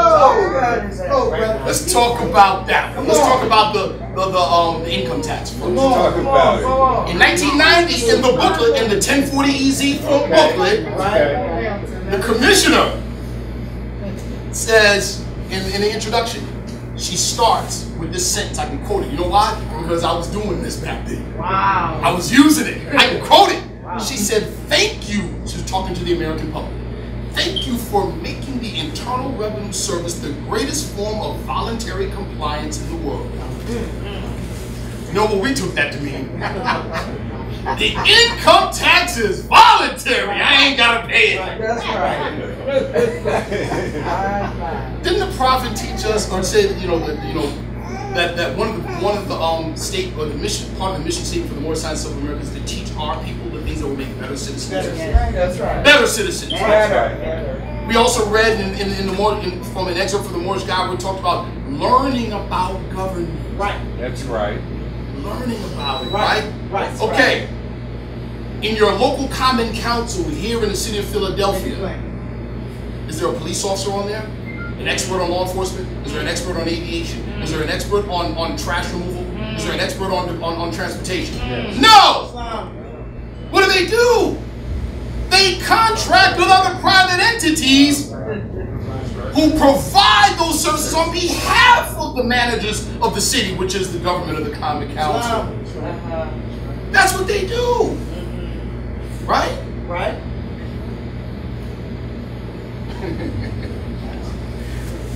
So, the Internal Revenue Service, people say, oh, it's a private corporation. Yes, it is. Shouldn't surprise you. So is the police department. Right. It is. But we just explain why and their function. That's right. Islam. Police department's private. I mean, you saw gangs in New York. Leonardo DiCaprio. Incredible movie. Yeah. Talks about civics and how civics, for American civics now formed in America. Watch the movie. Watch the movie. Anyway, the IRS is a private entity. Yes. Yes. If that's a shock to you, what should be more shocking, just like it was to me, was my gross ignorance of how government operates. It's a private entity contract by the federal government. Now, what did she mean by saying that the IRS, or that the IRS is the greatest form of voluntary compliance in the world? She meant that you don't have to use the IRS to pay your income tax. But you better pay your income tax. Use of the IRS as an agency is voluntary, not the tax itself. Right. That's right. We found that out the hard way. Right. Yeah, Right. Think about it like this. How many familiar with Wesley Snipes? How many millions of dollars does he have? I ain't got to say anything else. Make an example out of it. Yes, That's right. Yes. Okay. Hold on. All of the above ideas support here we go. Listen. All of the above ideas support European states' rights advocates, in other words, Confederacy sympathizers. The fact, and it came from them. This is where it came from. Right. No matter what people want to call it. You can say, oh, no, this is Moorish science. No, it's not. That's right. That's right. No, it's not. That's right. Oh, but this is Moorish. No, it's not. That's right. No, it's not. That's right, brother. The fact that these ideas have now been associated with and advocated by Moors is not just counterproductive, but both shameful and dangerous. That's right. Very soon you will see what I mean. Just keep breathing and watch the news. Oh, didn't I say that whole redemption scheme took a real nasty mutation in the movement? How many of you have seen that before? There is no, and I'm sorry, this is going to make some people upset. Demonstrate more. Now, using the general sense of the term trust, yes, one exists. Just like a vast estate exists. But it ain't no parcel of land that you're just going to wake up one morning and say is mine. It's not what the vast estate is. There is a trust, but it ain't that. Make it plain. Make it plain. The express trust fallacy began with a brother by the late Frank Anael-Bey. Who heard of him? I know you have, brother, man. We know. We were around. We submitted a spoke to the man. I still got the VHS. Still got, there you go, bro. We spoke to the man. See, understand, I want you all to understand this. There are people in this room, myself included, this brother right here. You know, we lived a lot of this stuff that you all see on the internet. These are things that you may have read about and saw on the internet and on YouTube. We were there. We were there. We can give you dates, times, locations, and names. We can give you conversations because we were there. Demonstrate. That's right. Look up Anael-Bey versus Moorish American Court. That'll tell you all you need to know. Man said the man issued letters. This was when past Grand Sheik Brother Anael-Bey. Islam. The man issued letters like, oh no, I'm the trustee of the organization. He did. I'm the trustee, and you need to talk to my lawyers to get an understanding, because I know you don't understand the trust, but I do. So you need to talk to my lawyers, and you need to get in line and take the notes and governance accordingly. But we all know how Brother Anael-Bey was. Come on, brother. You know, we say kung fu, his lawyer fu was excellent. Excellent. Resulted in an injunction on Frank Anael-Bey. When and then he appealed it and it got struck down. And all the judge had to do, we have the transcripts. Come on. All the judge had to do was say, well, Mr. Anael-Bey, when was the organization founded? That's it. He said, Mr. Anael-Bey, who was the trustor? He said, no, He said, who's the trustee? He said, I am. He said, when did Noble Drew Ali pass away? He said, 1929. He said, when were you born?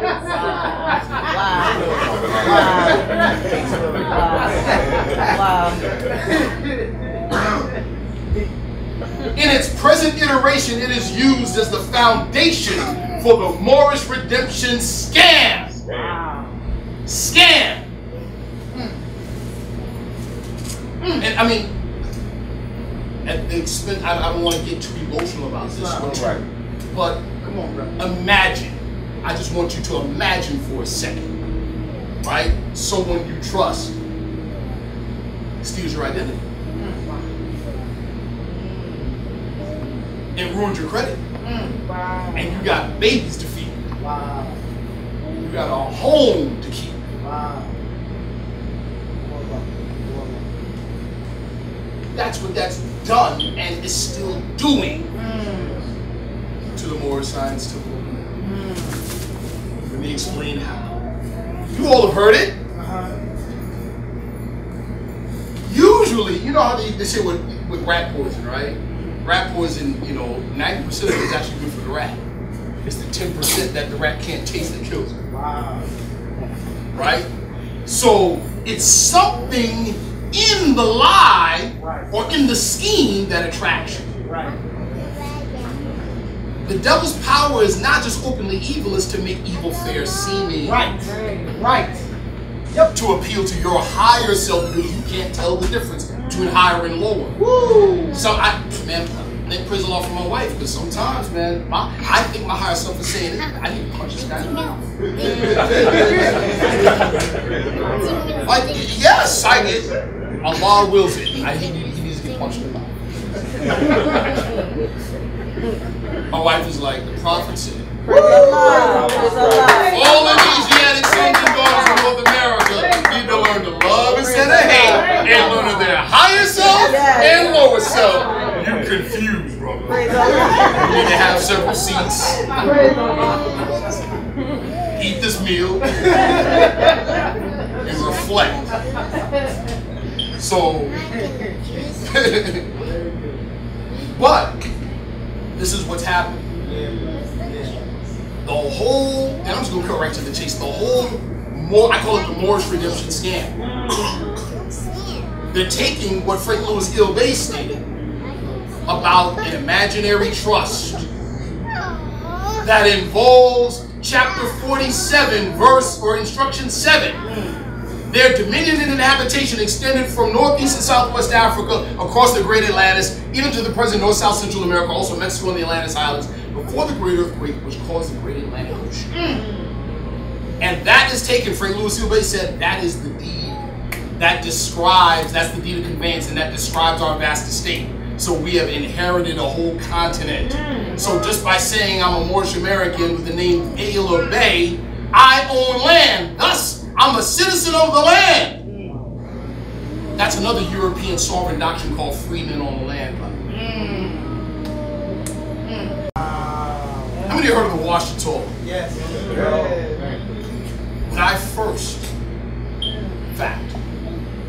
When I first came into the Moorish movement via the Moorish Circle of Mothers and Sons in Cleveland, Ohio, under the late J. Johnson Bey, guess who was taking classes at the same time?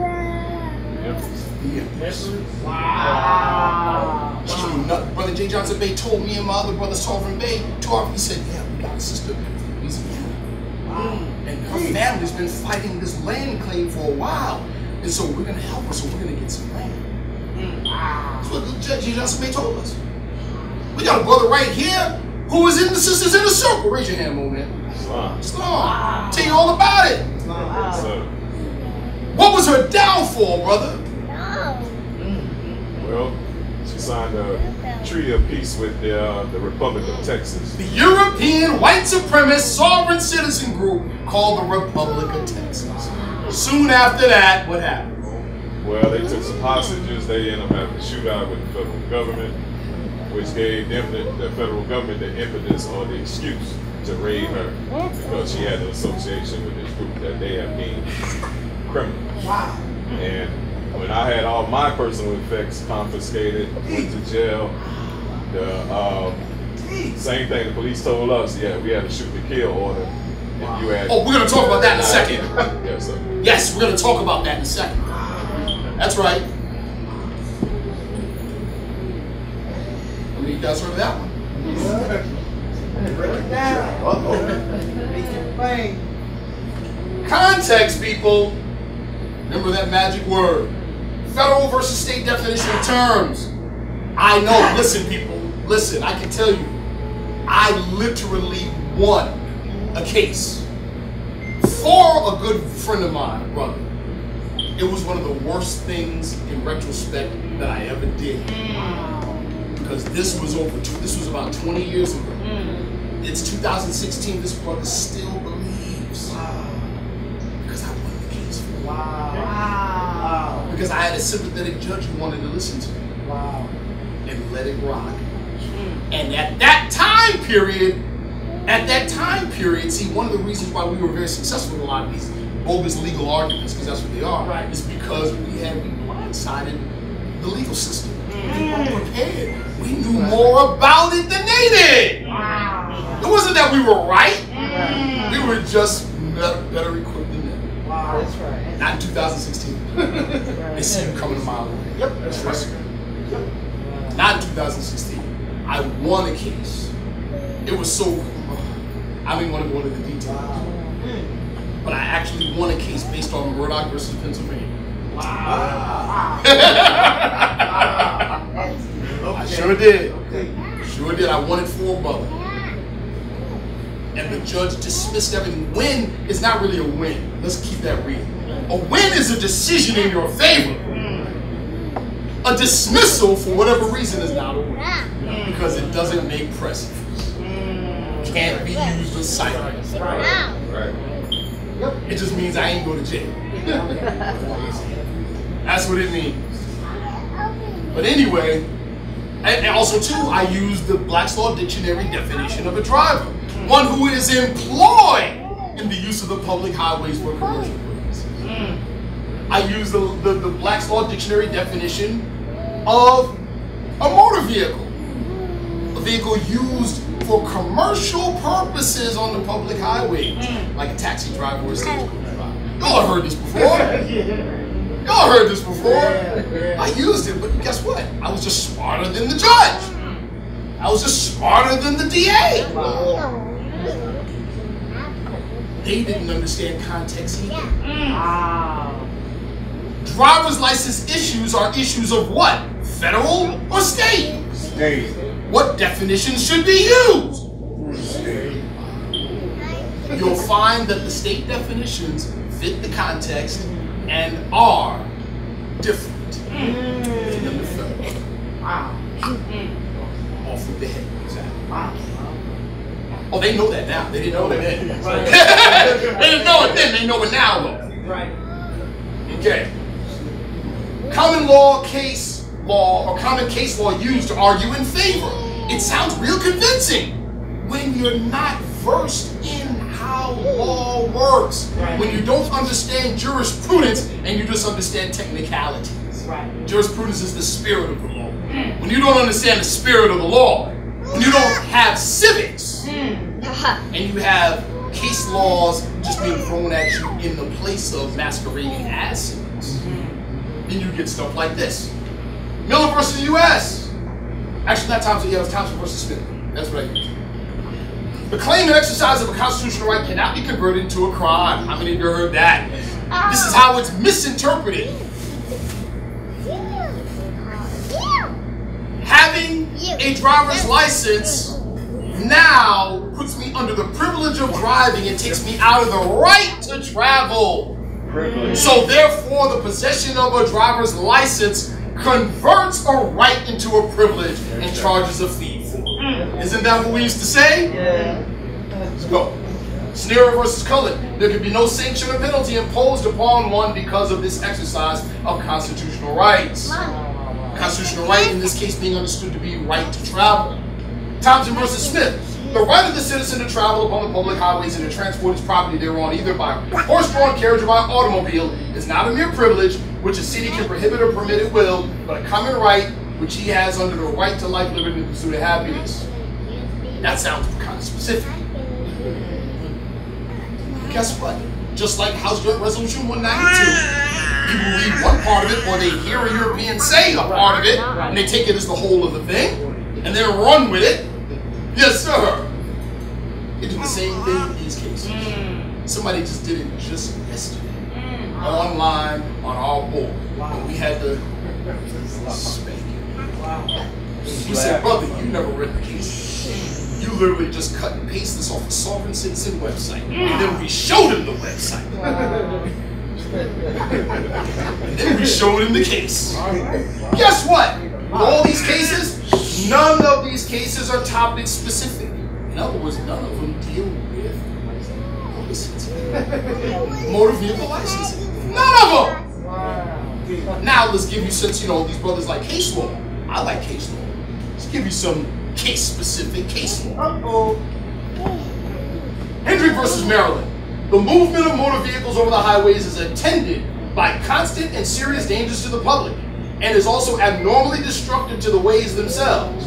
In the absence of national legislation covering the subject, there is no federal driver's license, no federal travel authority, no federal... It doesn't exist! Right.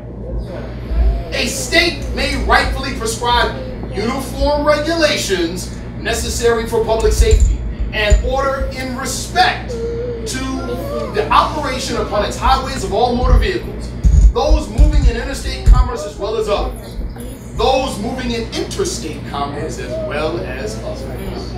And to this end, it may require the registration of such vehicles and the licensing of their drivers. This is but an exercise of the police power uniformly recognized as belonging to the states and essential to the preservation of the health, safety, and comfort of their citizens. That is case specific. That's right. Let's go on. Motor vehicles are dangerous machines, and even when skillfully and carefully operated, their use is attended by serious dangers to persons and property. In the public interest, the state may make and enforce regulations reasonably calculated to promote care on the part of all, residents and non-residents alike, who use its highways.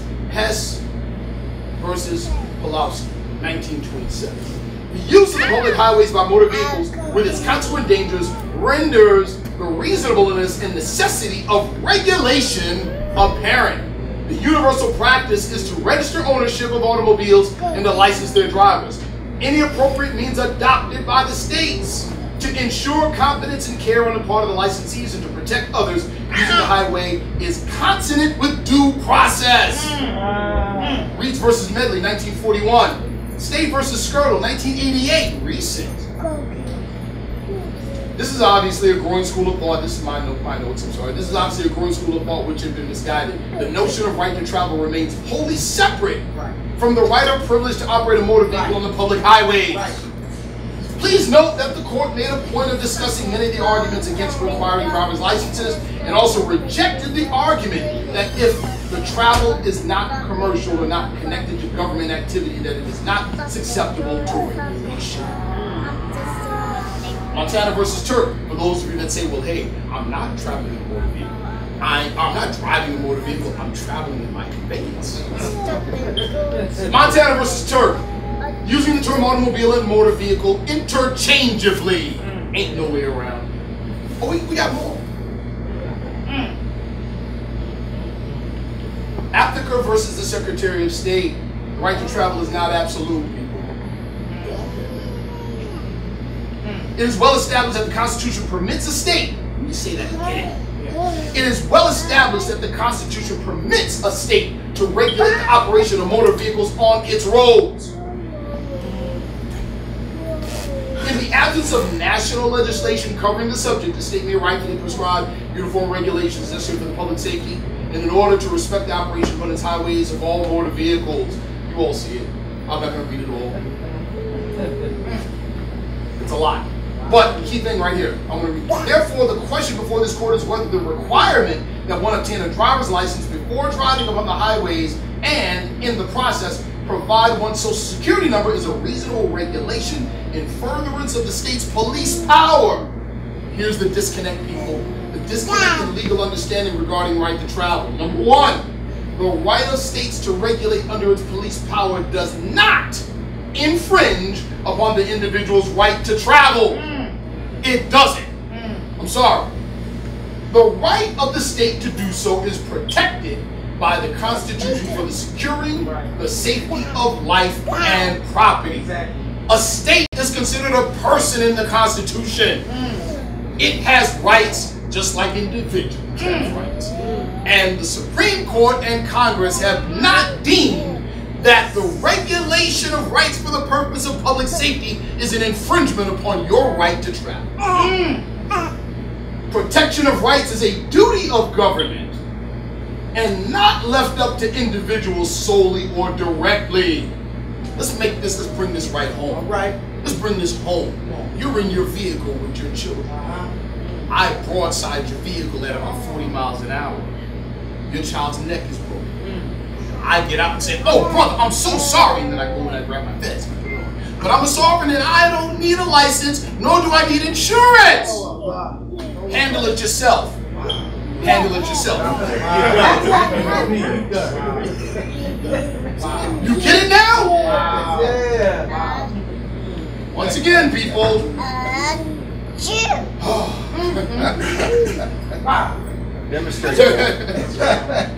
There are no rights without responsibility. There are none. There are none.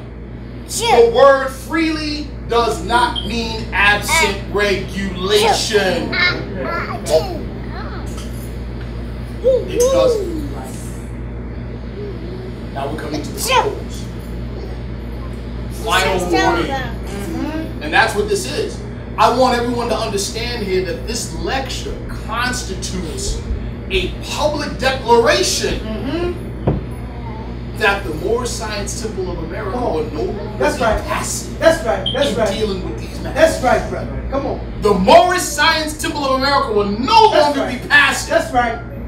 When you look at that symbol on the front of your Come Quran, on. it should let you know something. Come on. That there are strong angels at every gate. Woo! That's right, Mo. Sir. And you don't see them. Islam. The prophet is quoted as saying, I will use the European to enforce my law. I don't know how true or accurate that is. I will say this. Keep your eyes open. Yes, sir. As the brother attested to, federal, state, and local law enforcement training and instructions. Shoot on sight. Wow. Anyone they deem connected to the sovereign citizen movement. Once again, like I said, it is a shame that the complexion, and it's perplexing to law enforcement. Trust me, it is. We've talked to them. They're like, how in the world are your people adopting the tactics and the ideology of people that hate you? They hate you. Wow. What's wrong with y'all? But that's okay. We have our orders. All right. Do you know why they're given a shoot-on-sight order? I'm going to tell you why. I'm going to tell you what a police captain told me personally. You have a stone-cold killer gangbang out in the street. You got bodies under it. Does he do it in broad daylight like he can't get arrested? No. Because even though he's out there wrong as two left shoes, he knows that he does not want to get caught and go to jail. Which means in his heart he knows he's wrong. Guess what that means? He can be reformed. Someone who really believes in their heart what they're doing is 100% right cannot be reformed. And in another school of thought, they ask the question. Right? I won't ask you, we all know what it is. Can't be reformed. Gotta be killed. That's why. And then they've had incidences where they pulled over on traffic stops on the highway, Europeans, sovereign citizens, and father and son got out blasted. That's true. That's true. Why would you want to inherit such a punishment? Why? Federal, state, and local court systems training. They have training. Law enforcement and court systems. Oh, they have actual training. Yes, they do. On sovereign citizens. Like I said, we got away with it about 20 years ago. They didn't have these trainings. But they do now. They do now. Bogus, frivolous legal claims now easily recognized, and they will treat you accordingly. As a matter of fact, you already know what they call us. Or what they call those people that advocate that stuff. What do they call them? Terrorists. Paper terrorists. Yep. Paper terrorists. And this is post 9/11, people. Right. Right. You're lucky if you go in front of a local or a state magistrate under these types of things. You're lucky. You might be on your way to Guantanamo Bay. That's right. That's right. Federal, state, and local legislation. Laws passed directly targeting sovereign citizens. I gave you one example in North Carolina. I gave you one example.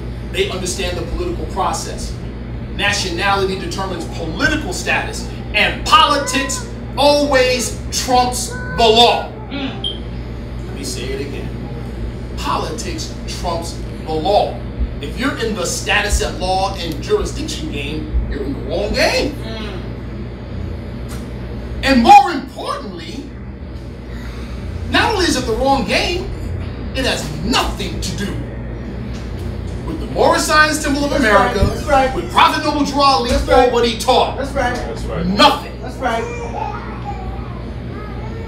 Armageddon within the Moorish movement. In other words, in the Bible, in the biblical story of Jesus, Jesus spent 3.5 years in a ministry where he had wanted posters up in the city of Jerusalem. That's right. At a particular point in time in his ministry, what did he do? He did the most gangsterous thing he could have done. He rides broad daylight on the back of a donkey right into the city. Yep. And where's the first place he goes? He goes right to the temple. And what does he do? He puts his foot to every single one of the money changers in the temple. In other words, where did he go first? The temple. What did he do? Cleaned house in the temple. Yes, he did. That's what he did. Woo. Identification and separation from the foreign ideologies within the movement. Again, this is why, now we get back to what I said at the beginning, this is why it is so important you know who from who and what from what. That's right. It is very important. And like I said, from here on out, there are elements and spirits within the movement that will no longer be passive, but very active in this pursuit. Very active. We have children. That's right. That's right. I am not, my wife is not getting locked up in anybody's concentration That's camp. right. That's right. Because somebody decided to squat on a mansion. I'm sorry. That's right. That's right. Sorry. That's right. Supreme importance of the Moorish movement. Many of us, like the Grand Sheik Court and the Prophet, saying, you know, there's a lot of confusion because people don't know. Right. That's right. Where the power is. Islam. They don't know the purpose. Islam. I'm gonna make it real simple for all of us. Our National Grand Sheik, Brother Anael-Bey, in a meeting I was blessed to attend earlier. Demonstrate. Brother Sharif. Yes, sir. Yes, yes, sir. Man. Yes, sir. And you know, sharpness and profundity comes in the simplest of things. He quoted something that I've read thousands of times. Chapter 47. The time has come when every nation must worship under its own vine and fig tree, and every tongue must confess its own. He wasn't talking about a cool notion that he came up with in 1913. He was talking about a gate to an age flying open at the age touch of time. He was talking about something that is going to happen whether you like it or not. That's right. And whether he liked it or not. Islam. And it's always best to be in accord with it. Islam. That's right. That's right. That's right. Understand, people, that, and I've done a workshop on this before, the whole color code system of race. I I've talked about it before. I talked about it during the debate. It's a myth. Right. They admit it. Right. They admit it. Look at 1997, the American Anthropological Association's response to Federal Directive 15. They openly state that the color code system of race is a myth. It's not based on genetics or science at all. It is an artificial social construct specifically designed to allow for the people that are classed in the permanent upper class of that system, Europeans, and those that are allowed to be classed as white. It allows for them to rule society. Wow. Rule it. Wow. While keeping a permanent underclass. See, in that system, you have three personages. The permanent upper class, which is called what? White. The permanent lower class is permanent, which is called what? Black. And then you have a fluid middle class, which is called what? Non-white. Once upon a time, Italians were not considered white. How they become white? That alone lets you know it's not genetic. It's a bunch of nonsense. But this whole color code system has its pinnacle, its height of operation where? In America. You have Europeans openly stating that it is the cornerstone of American society. Wow. There are no white people in France. Come on. What do they call themselves? Frenchmen. You know how they become white? A plane ride across the Atlantic. Wow. It's true. It's true. That being said, it's a myth. Made it a fleeting wind. It changes as the ethers change, and the ethers changed. That's why the prophet said what he said. He just made a cold, calculated observation of what is. That's all he did. That's right. So guess what that means about the terms white and black as it relates to identifying people. We're talking right now, this is the close. We're talking, I want to give you a clear picture of the importance of where you're sitting right now. Where is this term white and black going based on what we just said? It's taking the long vacation. Meaning, not only are Europeans, and you can see it happening. It's coming. We're there even ashamed to a degree of being called white. That's right. No, I'm German. That's right. Who knows the biblical story of Jesus on the cross and the robber on the left and the robber on the right? Those ones that are trying to get rid of that, that's the robber on the right. The robber on the left said, man, get us off this, man. You say, oh, get us. And the robber on the right said, no, we deserve to be here. And then he said to Jesus, said, when you enter into your kingdom, remember me.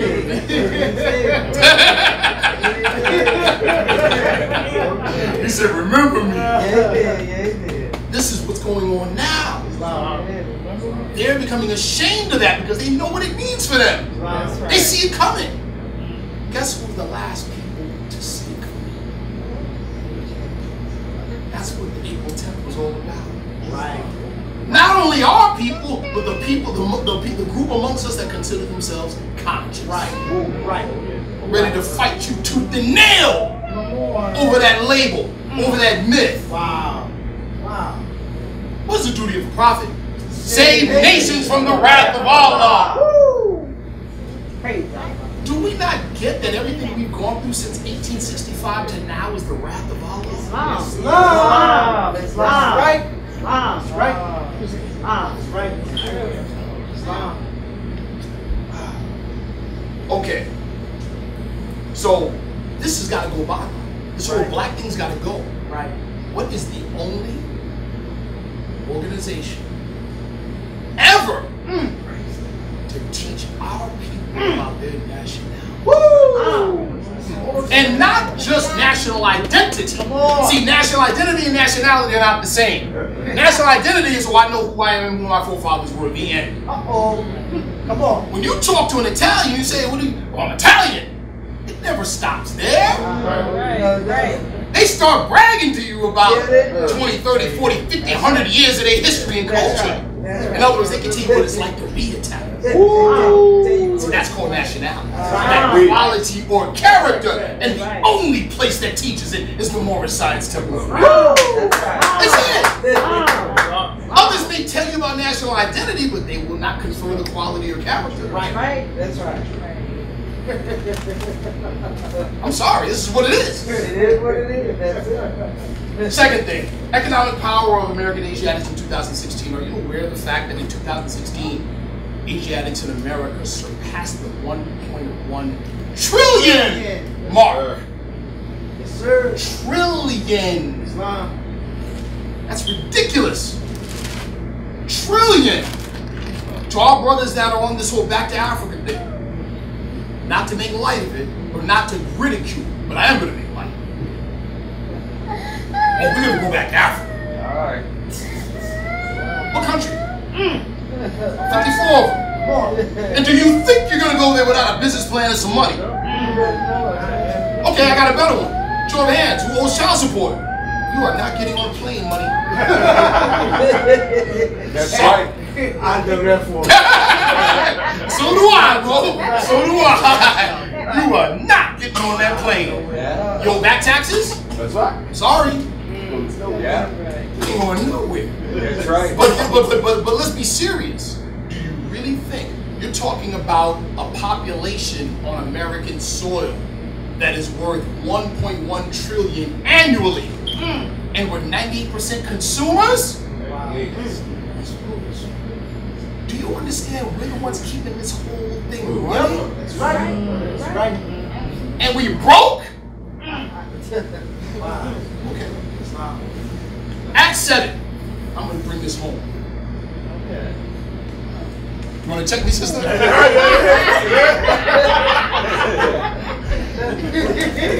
All members must promptly attend the meeting to become a part and parcel of all uplifting acts of the Moorish Science Temple of America. Members must pay their dues and keep in line with all necessities of the Moorish Science Temple of America. Then you're entitled to the name of faithful. Husband, you must support your wife and children. Wife must obey your husband, take care of your children, and look after the duties of your household. Sons and daughters must obey father and mother and be industrious and become a part of the uplifting and fallen humanity. All Moorish Americans must keep their hearts and minds pure, love, and their bodies clean and water. Divine covenants from your holy prophet Noble Drawley, guidance his father God. That okay? Come on, brother. Come on, brother. Notice it said what? Members must pay their dues. Come on, brother. We can substitute the word dues with what? Taxes. Come on. How do you think the roads are paid?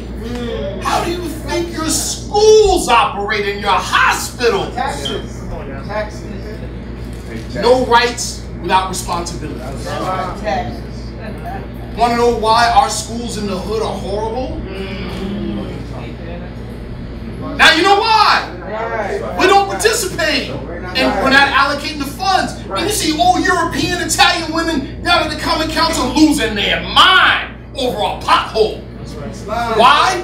Because her tax dollars paid for it, prepaid for it, over multiple times. She's following her money. She's like, man, I paid for this thing like 50 times already. It ain't fixed yet. What do? We got potholes in our hood older than our grandmother. We can drive at night without the lights and avoid it, which you know them so well.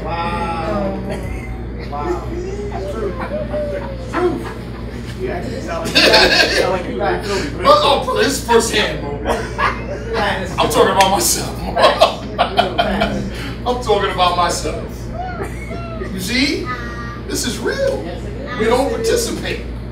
So, paying our dues, but let me touch on that. What does that provide? It provides the Moorish Science Temple of America making meetings. Who's going to take us serious if we can't be on time? Come on, brother. Who's going to take us serious if we can't organize? We can't make a meeting. Come on. We want to talk about buying buildings and getting all this other crazy stuff. We can't make a meeting on time. We can't pay 50 cents due. Come on, brother. Come on, brother. Let's go. We are learning how to run government by doing the things it takes to run government in the organization. This is on-the-job training. It's on-the-job training. Yes, it is. Now, Come on, brother. it provides a structure by which finances are funneled and organized. Right. Right. Let's take 5% of that 1.1 trillion. That's right. Couple that with the fact, trust me on this, Come on. that every single Asiatic you know, for their survival politically and socially, must walk through that door. Woo! Have to. Woo! Have to. Come on. And they will be forced to. Come on. Islam. Come on. Islam. Yes. Watch the news, you can see it. Sir. They will be forced to. Yes, they will. Do you understand what that means? They Yes. will be forced to walk through the doors Yes. and to and you know why they're gonna come happy? Because the fire out there is gonna be so bad. Wow. It's gonna be so bad. Wow. Yes. Let's just go back to the brothers that are practicing the sovereign citizen tax. Come on. Why do you think, man, I don't need to call names, but just a mere 10 years ago, they were like, oh, well, the Moorish American of America, don't go there.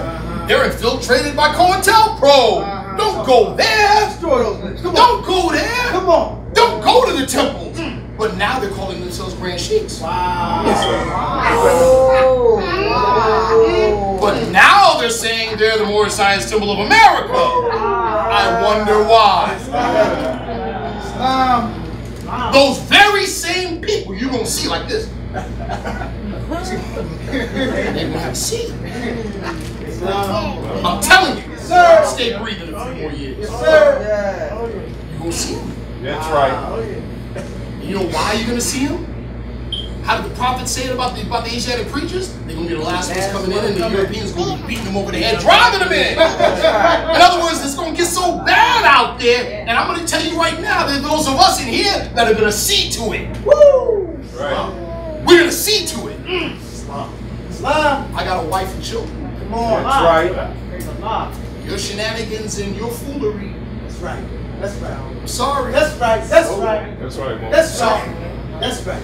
So, things are going to get so bad, legally, economically, socially. That's right. You're going to see them brothers here soon. That's right. Real soon. Yeah. You better know what from what, and you better have the proper medicine Right. That's to right. cure their misunderstanding. Yes. Islam. Yes. Yes. Yes. Okay? Yes. This is real. Islam. All bias. But now, on the positive, it's a great end drift. So it's both. Understand, 5% or even less than 5% of that 1.1 trillion getting funneled through a structure like the Moorish Science Temple of America. That means that all of a sudden that 1.1, that 5%, that 1.1 trillion becomes a collective economy for Asiatics in America. For the first time nationally, we've seen it locally, like Wall Street, Rosewood. We've seen what it did locally, and it got smashed out. Right. Imagine that nationally. Your money now working for you. You see it now? That means your condition changes nationally almost overnight. Overnight. Right. That's right. That's right. That being said, right? Chapter 2, the lessons of Elihu, right?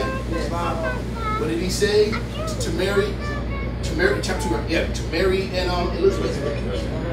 We measure time by cycle ages and negate to every age we deem a milestone in the journey of the race. Put simply, if you measure time by cycle ages, you know the end of the story. Or should. Let's go back to 1928, 1929. Did the European cause the decline of the Moorish movement? No. Did Asiatics on the outside of the organization cause the decline of the Moorish movement? No. Moorish American Muslims with fezzes and turbans did. True. True. Wow. True. We already know the end of the story, didn't we? And if we're Moorish scientists, scientists. We study the past so we don't repeat the mistakes. But we still run the experiment. Right? You measure time by cycle ages. The greatest opposition will and must come from Islam. And this is why this entire lecture demonstration is critical. Yes. Yes. It's critical. Yes. Because now, of all times, it is important. During the first Ali's Men convention, our brother Monty McCoy Hill was driving up to Baltimore from Atlanta and got pulled over. Remember he told us? Yes, sir. He gets pulled over in a rental. He had a rental vehicle. Pulls out his license. The officer looks at his license and takes a step back and puts his hand on his firearm. But then had this little confused look and said, "So what's your name?" He said, "Monty McCoy." He said, "Is there a problem, officer?" And the officer kind of calmed down a little bit. He said, "Oh, no, sir. We were instructed that you people don't have licenses." Wow. Wow. Wow. You already know what was going to happen. Wow. Yeah. All right. Wow. You want to be one of those?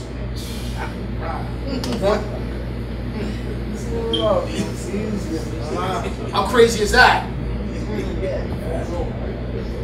The officer, again, they're already ready for you. They're already ready. They're already ready. The officer was like, "Oh, what was he thinking?" You already know. To kill him. That's right. This is one of those guys, he might have a firearm, he might, because they don't believe in licensing firearms either. You don't know? You see? The greatest opposition will and must come from within.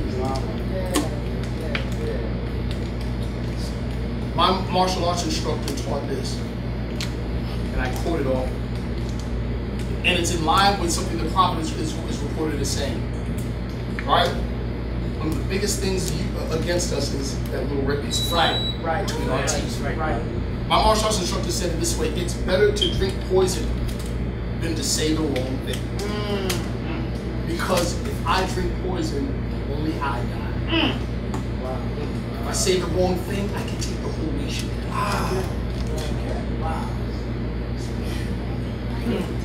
Thank you all very, very much. Praise the Lord. Praise the Lord.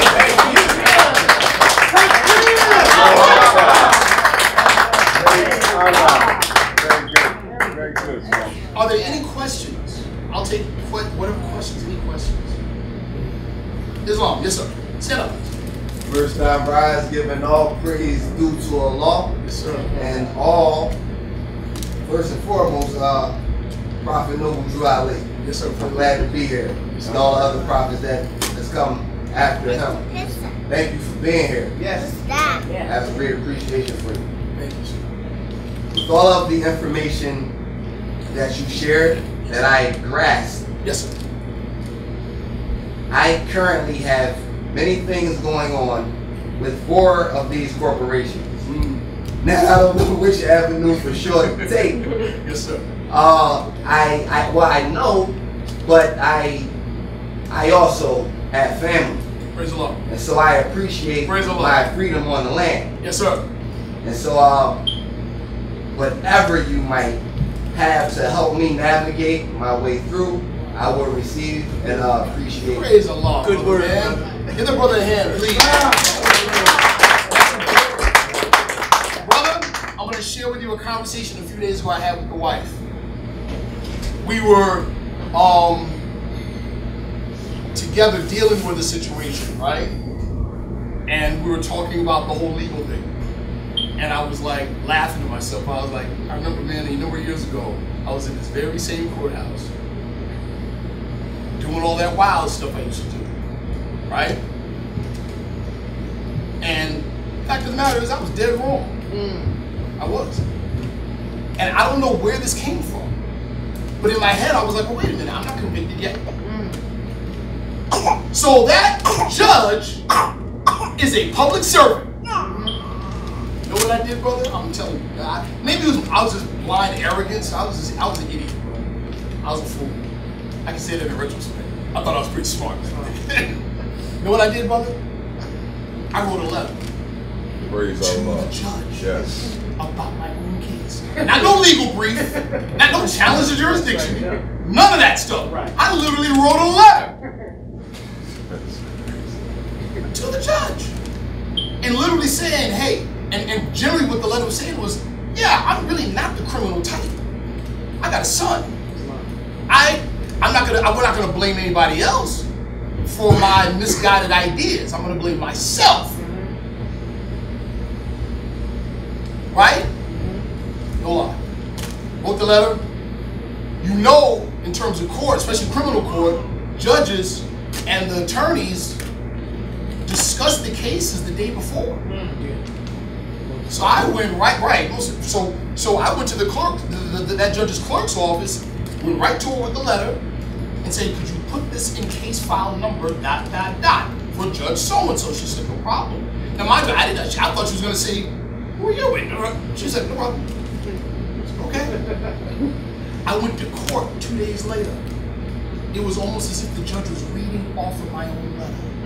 He said, Mr. Bey, you don't seem like the criminal type to me. I'm going to do this for you. ... He said, but if I see you in my court again, That's right. this is going to happen. Best believe he didn't see me. I got the message. But you know what that told me? I'll tell you what that told me. Like I said, I spent years, months, and days jeopardizing cases, developing paperwork, sharing stuff with brothers across the country, and doing all sorts of challenging jurisdiction, going up against the court system. And it hit me, all I had to do was That's be right. responsible. That's right. Be responsible. How many show of hands have ever just been an observer in criminal court and watched? Do you feel like crying? When you see how our people are dealt with, but it's not just, let me be real, it ain't just the system's fault or the people running the system's fault. There's something to be said about decorum. There's something to be said about respect of society. When you go in there and you see our brothers in there looking crazy. That's right. See, there's one thing about being a warrior. Come on, brother. A warrior survives on any battlefront. You're not a warrior if you can bang out on the street with the hammer, but you can't balance a checkbook. The enemy don't gotta fire one shot, and it's a wrap for you. You understand? Yes. We gotta know how to code switch and be appropriate. You know what the battle outfit is on the street? We know what it is on the street. What is it in the courtroom? You will be surprised. Am I right, huh? That's right. You will be surprised. You'll be surprised. Little simple things. You know, in the business world, we call them soft skills. We call them soft skills in the business world, right? But little simple things like that. I would, if I were you, this is what I would do. It can't hurt. I would literally write a letter. What you just expressed was the medicine. It was the spirit and the intent of the individual that they can't read when they're processing hundreds of Asiatics like cattle every day. You see what I'm saying? Secondly, is almost none of our people are there with anyone socially speaking for their character. That's right. Yes. I fell into court advocacy in the early 2000s. Fell into it because there's a brother of mine, that, we belonged to the Strange Street Organization. And when I moved back to Syracuse, New York City, he got into some trouble and got violated on probation. He's a good guy, but, he's hot-headed, kicked somebody's door in and, got violated. And he asked me to help him. I wrote a letter to the judge and gave it to his attorney.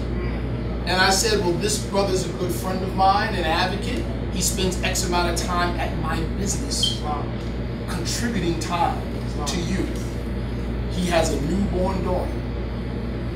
And the situation was that the place he was staying at, he was staying with this particular person and they changed the locks and kept his stuff. So he kicked the door open. Kind of just lost his head. gave it to the attorney gave it to the judge. The judge said on the record, upon the recommendation of Mr. Anael-Bey, I am going to reinstate you on probation. That's But if I see you again, by the time you get out of jail, your daughter will be walking. Wow. Yes, sir.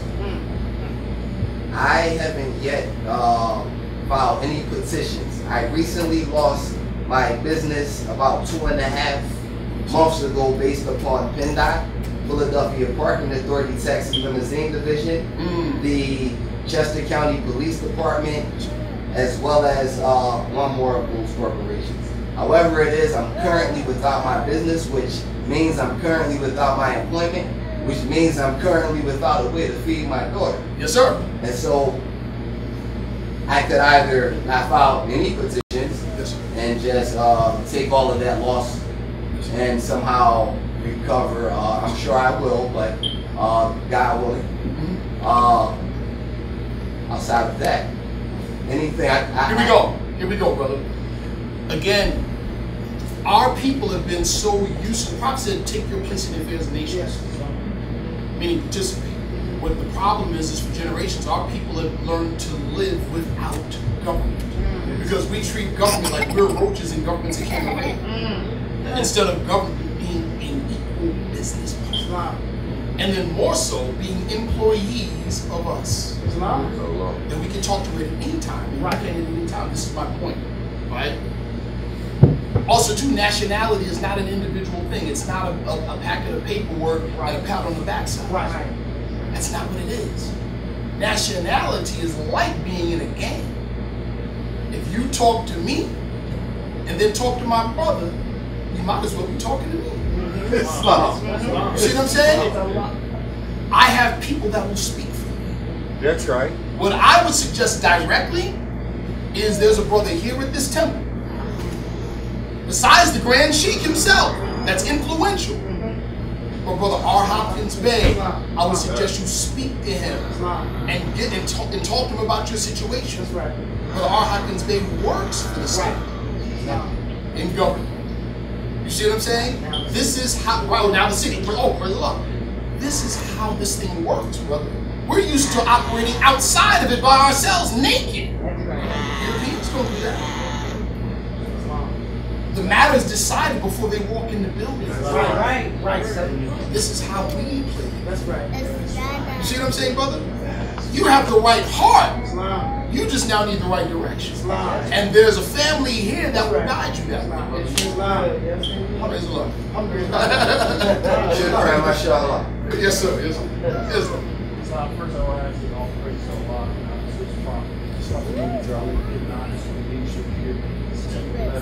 Just wanted to counter back on what you said about the courts knowing. My son actually was hired by the courts. They did mark courts, cases. You come in with bogus paper, they are practicing. Wow. You came in with a kufi, they said, yeah, we need you, we'll hire you. Just sit. Wow. So they are practicing. You have to be careful with the paperwork that you call yourself using to go on these courts. They know. They know you. Wow. It's really that serious. It's really that serious. And I'm going to say this. We see the mania going on behind Trump. Right? Let me back up. That time period between 1865 and 1877, where the Europeans developed a bloodlust hatred for you. It wasn't during slavery. It was after that they developed this bloodlust hatred. This is real. If for no other reason, but because during slavery, they just saw you as a piece of property. After slavery, it was different. And then coupled with the punishment that they got, not being able to connect to their own nation. Their whole people in the South were put in political jails. Think about that. And as a result, our people rose to political power. How many of you heard of the movie Birth of a Nation, 1921? It was that movie and subsequent media propaganda related to that movie and the imagery in that movie that propagated the idea that you were ignorant, shiftless, lazy Negroes, uneducated. It was that movie, and it was when? 1921. Yep. During the heyday of the Second Secret Civil War against our people in the South. That movie talks about the origins of the KKK as gallant knights who saved the day and saved Europeans. But guess what that movie does show? That it saved them from Asiatic politicians. It told the truth. It saved them from Asiatic politicians. Now, what was the purpose of the KKK and the red shirts and the white league? To restore, matter of fact, I'll just give you the words. The red shirts and the white league were armed branches of the Democratic Party. Yep. Their objective was to protect the white vote and to restore white political power in the South. In short, to do what? Make America white again. You hear them saying it today. You hear them doing it today in the state of Alabama. Just last year,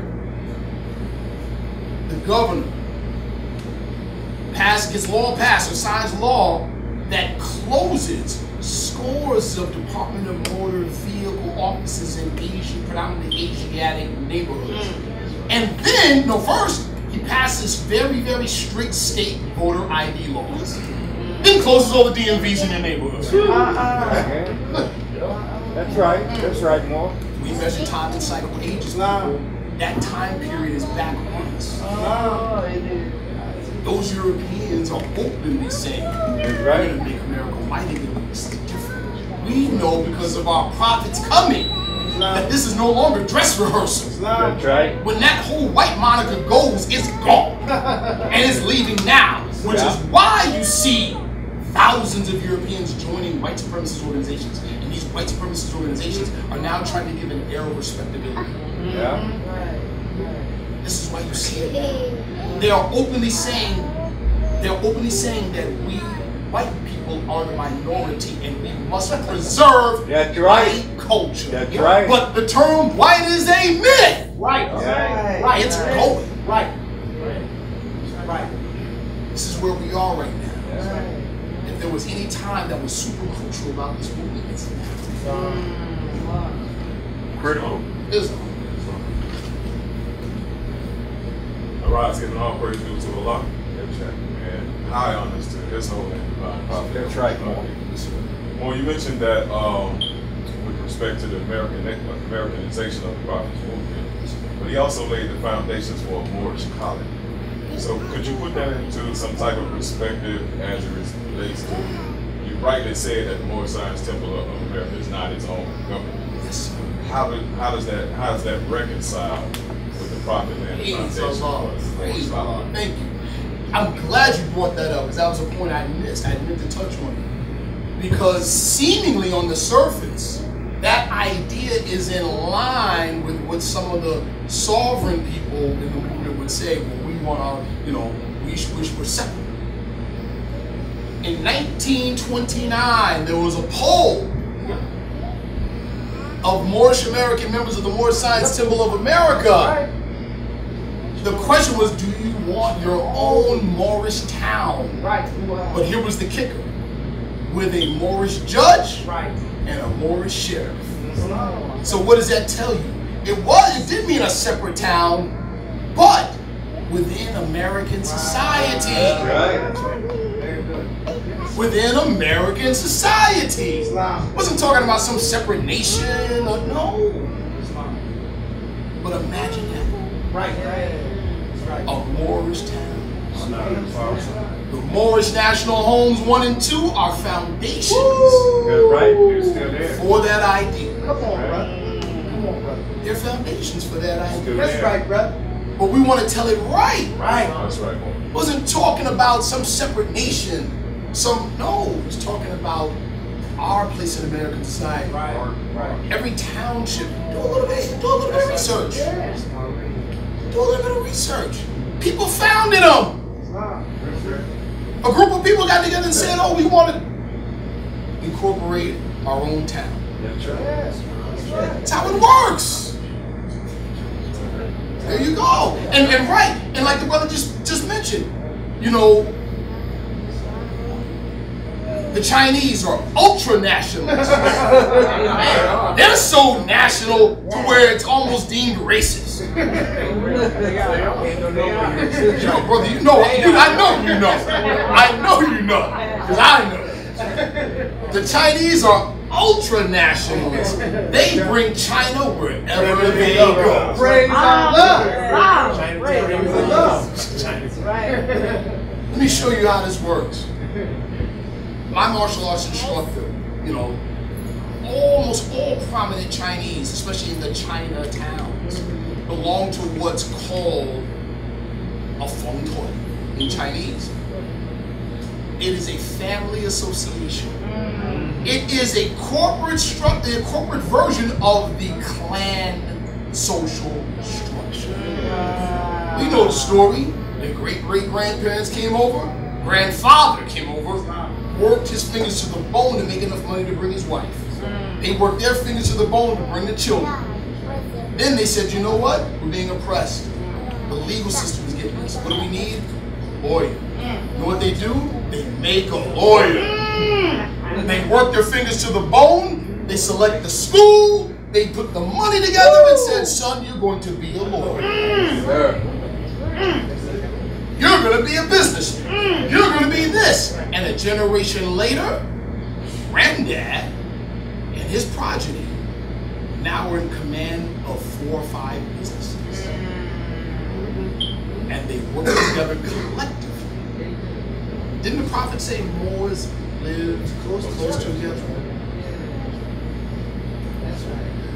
Wasn't it a standard in the Moorish Temple of America during the time of the prophet that every temple be connected to a business? Yes. Yes. So we can employ the members and Yes. provide economy. Yes. And so that the dues didn't, or paying of dues were not a burden on us. Yes. For the operation of the business.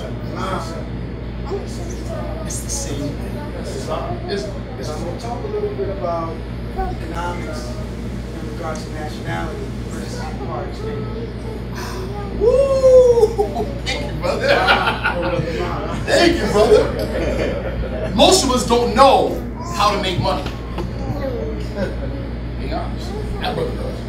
I know he does. And I know the Grand Sheik does. Most of us don't know how to make money. Now, you may have heard what I'm about to say if you've ever sat in on a multi-level marketing business meeting. You may have heard this before.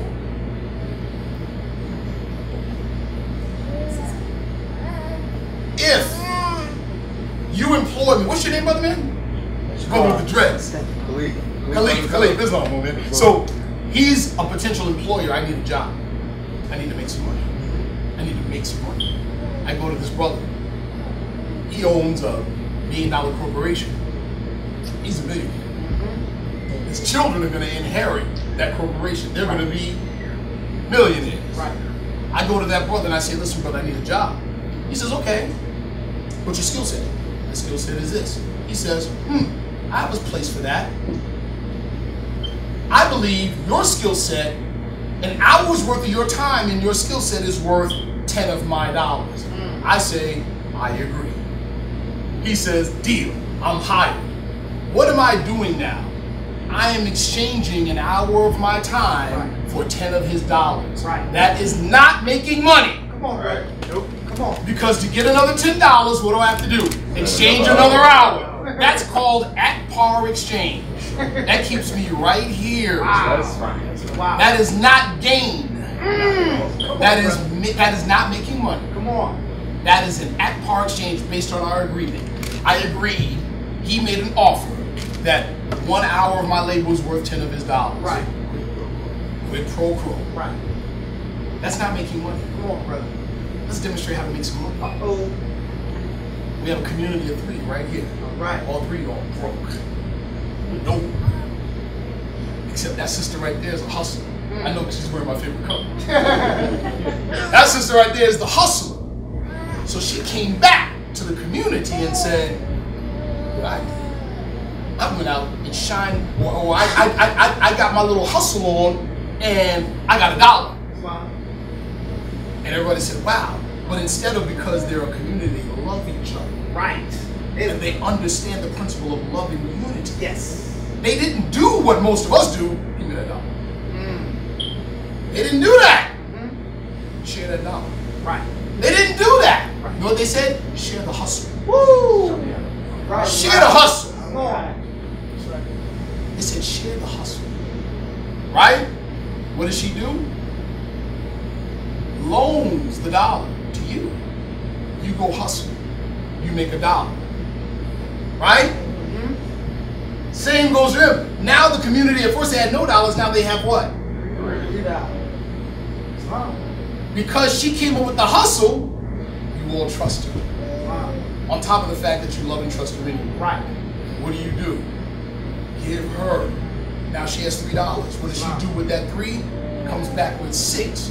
Puts 3 in her pocket. Gives you 3.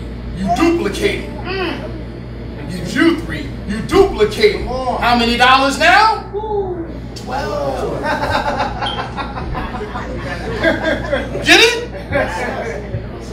This is how, now mind you, how many times did that circulate? Twice. Do you know in Black Wall Street in Tulsa, Oklahoma, $1 circulated up to from 56 to 100 times before it left? That's right. That's called making money. Woo! That's right. That's making money. Right. It's not done by yourself. Right. It's done with community. Right. And it's done with community principles. Right. Nationality. Because the only unification factor in society is nationality. Right. That is the unification factor. That's what unifies the Arabs and the Palestinians in the community. Islam. That's what unifies the Koreans who sell you the hair products. Islam. Nationality. That's right. That's right. Take a quick story. When we were who's with us? Did you go with us when we were at the you were with us when at the debate? We set up and then I said, man, I need to put something in me because I've been fasting. And we went out to go get a smoothie, remember? Yes, sir. So we're in line. And there's a brother from the continent in front of us. Now mind you, we had the muftis and we look. Yeah. All right. We had the big muftis with the fatigues on and the fez. Diplomats. Yes, praise the Lord. And so the brother kept looking back. He looked back the second time. He looked back the third time and he said, my father has one of those. Oh, yeah. And we're like, praise the Lord. And the mufti was a young brother, so it's fine. So he's like, yeah, but he didn't get combative, but and so he says, yeah, my father has one of those. So we said, where are you from? He said, I'm from Senegal. It's beautiful, right? He said, are you all Muslim? I said, yes, sir, we're Muslim. He said, oh, Assalamu alaikum. So then I stepped in, I spoke, I said, you from where? He said, from Senegal. And I brought the brother Chismil up. I said, brother Chismil, come meet the brother. He's from Senegal. Right? He said, oh, Assalamu alaikum. I said, wa alaikum salam.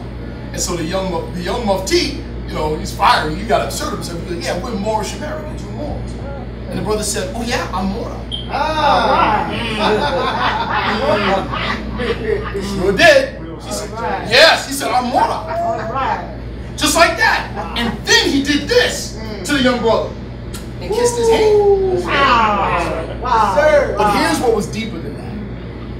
After he did all of that and was smiling because he saw the fezzes and everything, he said, here's my brother's number and his address to his shop down the street. Wow. Go see him. In other words, what? When you got the two Italians that come together and realize they're Italian, do they have hour-long conversations about the glory days of Italy, the glory days of Christopher Columbus, and Amerigo Vespucci? No, it's once they understand we're countrymen, let's get this money. And let's talk about it. Let's get this money. Sadly, with Moorish Americans, all we can do is have a Moorish conversation. You see? Islam. Islam. Prophet knows you are in the last prophet. That's right. And all the great things he's brought to or not. That's right. So, Brother Josh can attest to this, man. That back in the 70s, how close we were, and the culmination. You know, truly there are no happenings. Islam governs all. That's right. That's right. You know, back in the 70s, you know, just what you said earlier, when the state of Pennsylvania had attempted to keep Moorish Americans from putting the Anael-Beys on their driver's license. Yes, sir.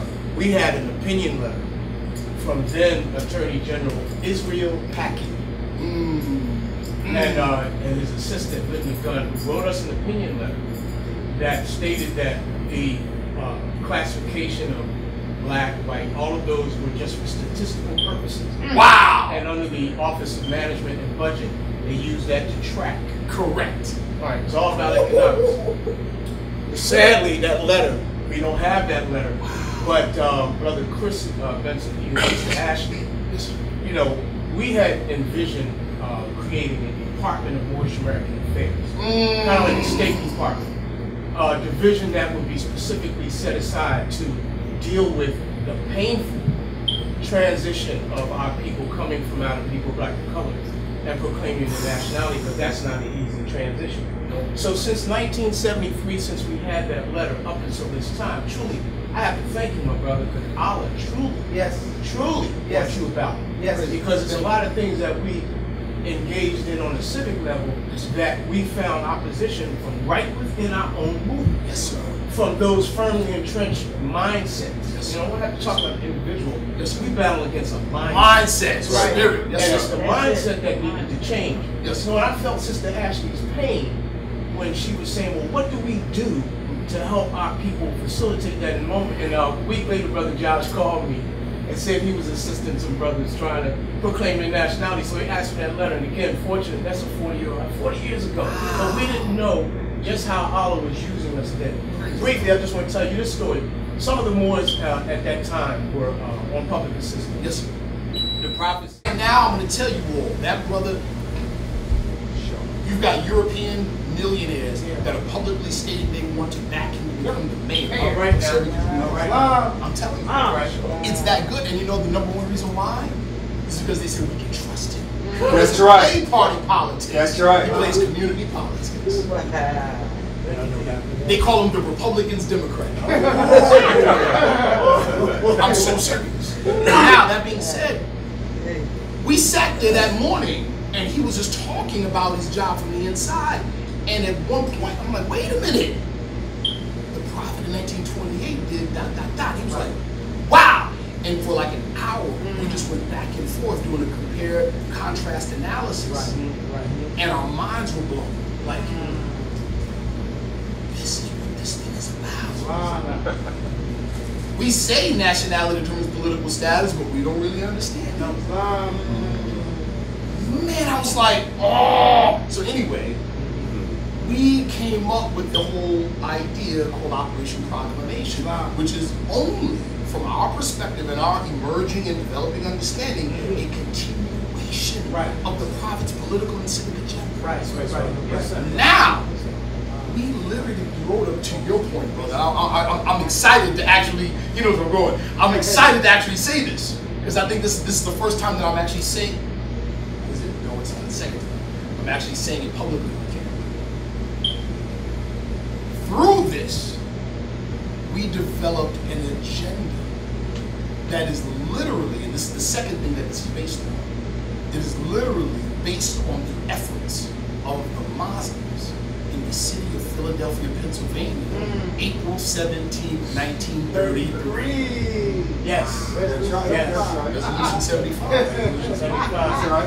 It is a continuation of Resolution 75, an extension to the brother's point, to the elder's point, right?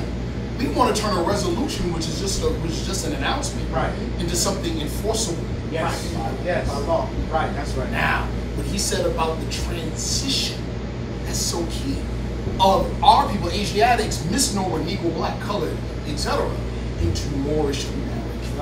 which is exactly the wording in Resolution 75. That's right. And how the Moorish American society was instrumental in making that a reality. Right. Watch this.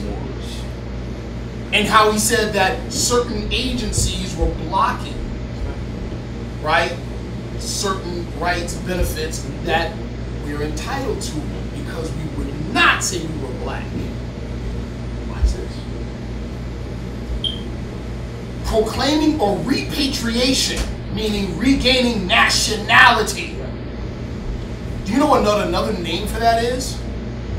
Cultural heritage preservation. That's right. That's right. All right, bro. Cultural heritage preservation That's right. is both corporeal and incorporeal, meaning tangible like artifacts, Right. intangible like customs, Right. culture. Right. And they are the exclusive right of the people who claim them. And they cannot be infringed upon by anyone. That's right, bro. Now here's where it gets deep, bro. Do you know in law what cultural heritage preservation falls under? Nationality. Refugee resettlement. Now you know why you got our brothers from East Africa that come over here without 2 nickels to rub together. Sponsored over here by other agencies. A year to 2 years later, got businesses, good homes, cars, and they ain't on welfare. Because there's finance allotted to cultural heritage. Now I'm going to show you where it gets even deeper. Come on. Imagine, like I said about those Europeans that helped out that judge in North Carolina. Imagine if this legislation was written to address the issue of cultural heritage preservation. The people who are entitled and who are in possession of said cultural heritage are the ones that define it. That's right. Right? That's right. That's right. Violations or deprivation of cultural heritage, you all have seen it. This organization does not discriminate against race, sex, creed, or national origin. Right. It's punishable by federal law. That's right. That's correct. Start to see where this is going? Yes, sir. But who determines this? The federal government determine what is Moorish American cultural heritage? No, we do.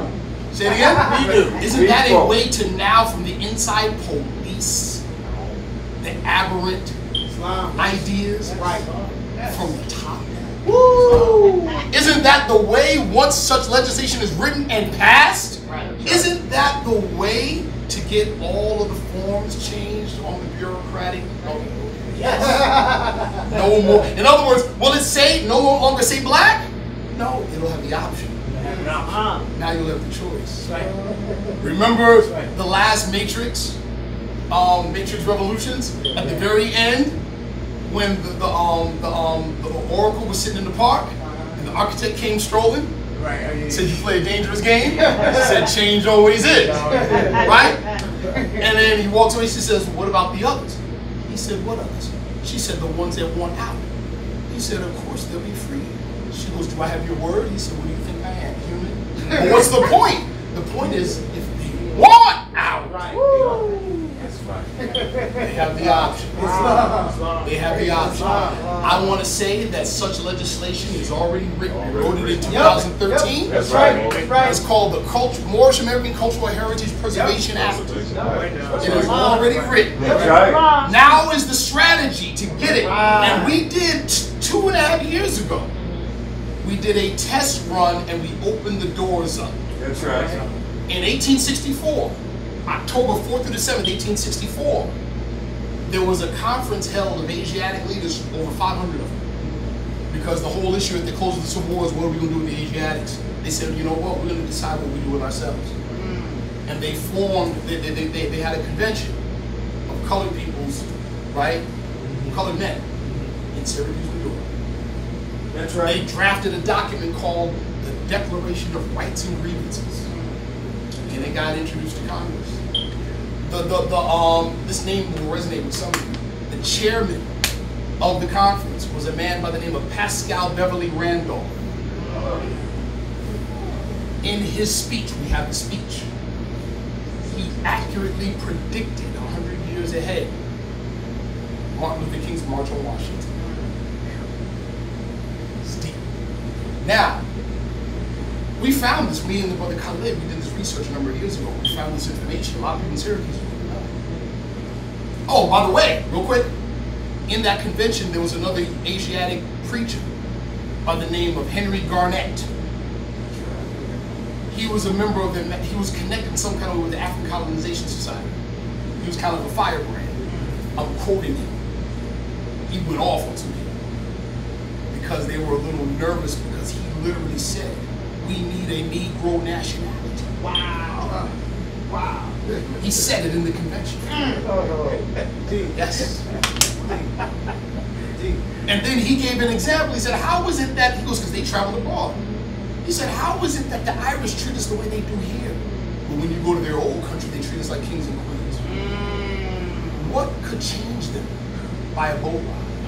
You know what he said? It has to be the unbridled savagery of American politics. Wow. Wow. He understood the connection between nationality and political status. Wow. Henry Garnett was his name. Wow. But anyway, what we did when we did the research, we had planned to do a reenactment, and that's still on the book. We're still on the plans. What we did is we slightly tweaked their document. And because of my brother Anael-Bey's connections in government, got it reintroduced and memorialized on the city level, county level, state level, House of Representatives, and the office of the President of the United States. They opened the doors all the way up to that document there memorialized. Wow. That is it. So the next stage in the strategy is to find a sponsor. You understand politics.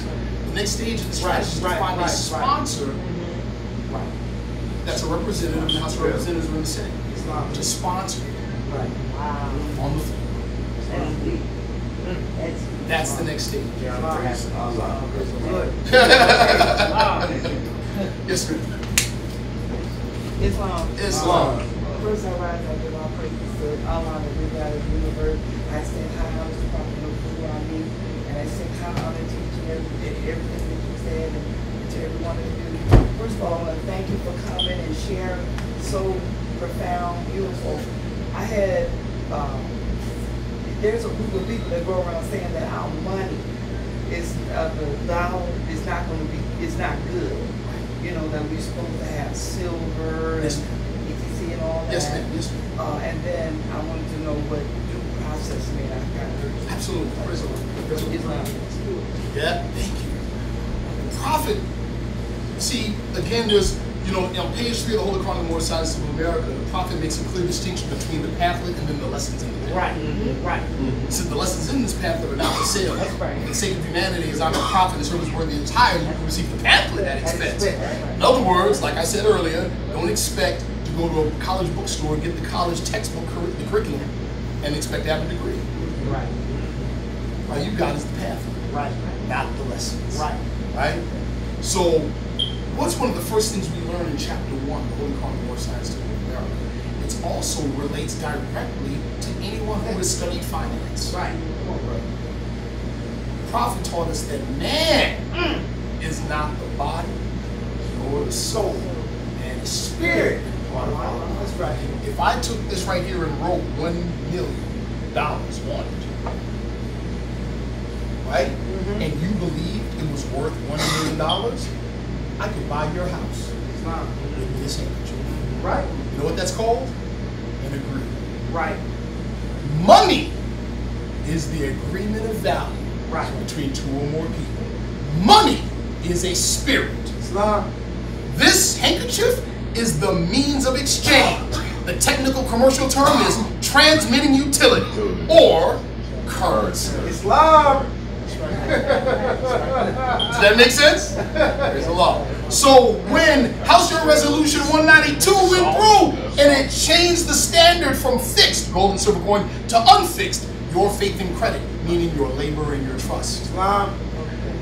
You get it now? Right. We give it value. Right. We give it value. And that's the truth of the matter. Right. That's right.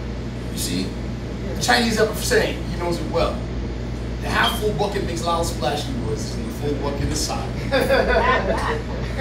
They only have half the knowledge. And they're very loud. They only have half the knowledge. Due process of law generally means the legal process. You understand what that means? So, for instance, and this is just real. They say, oh, well, you probably due process. I got arrested. Oh, no, that's a part of due process. Compelled appearance is a part of due process. You see what I'm saying? Appeal after conviction is a part of due process. What you have is people think, oh, they kidnapped me. No. You're in this society. You are participating whether you like it or not. Right. You didn't get kidnapped. Oh, no. That's like me stealing somebody at your house and saying you kidnapped me because you called me stealing. Or, back up, maybe I didn't steal, you just suspect me of it. But I'm in your house. Right. So what do? It's called detainment. Close the door. Empty your pockets. You see? That's due process. Does that make sense? Yes, it does. Any other questions? I have a quick comment. Yes, sir, President. I think that warrants mentioning that, particularly with the 14th Amendment, yes, when it outlawed slavery, yes, but it said accept. Woo! Do we understand that? Right? Slavery nor involuntary servitude except for a crime for which one is duly convicted of. Exists in the United States. So, even though it outlawed slavery, it created a pipeline to prison.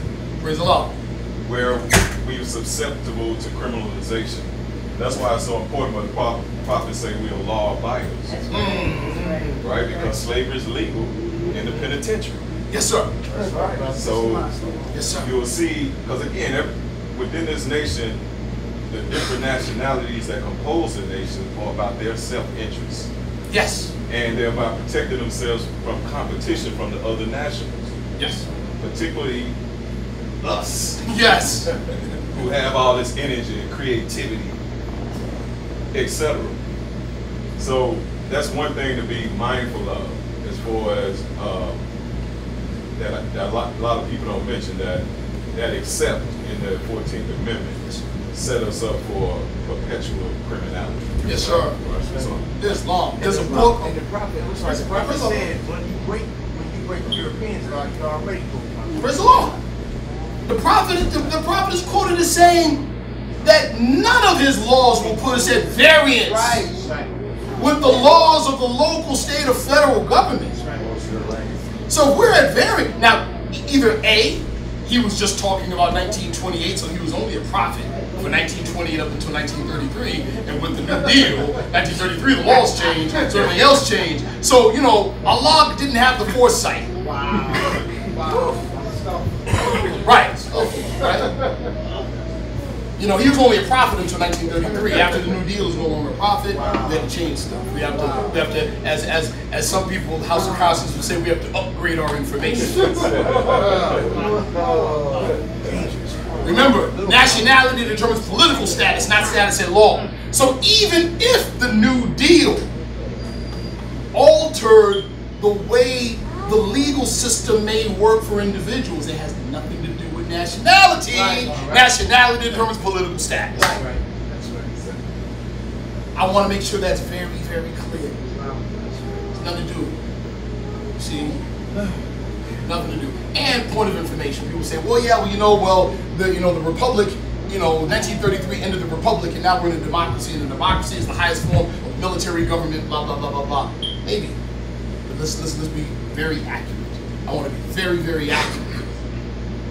What people call a republic is not a government. They're talking about there is a Republican form of government. We're still in it. Believe it or not.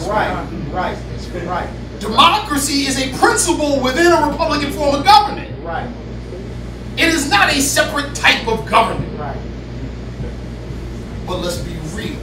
When people are speaking about a shift from republic to democracy, it didn't happen in 1933. It happened in 1861. It happened in 1861 when the South pulled away from the Union, which created the state of emergency. And the War Powers Act was enacted. Prior to that, the President of the United States was not considered at the same time Commander-in-Chief of the Armed Forces. Now he is. Because it was only a cessation of hostilities. Do you know how wars are ended? How was World War II ended? A treaty.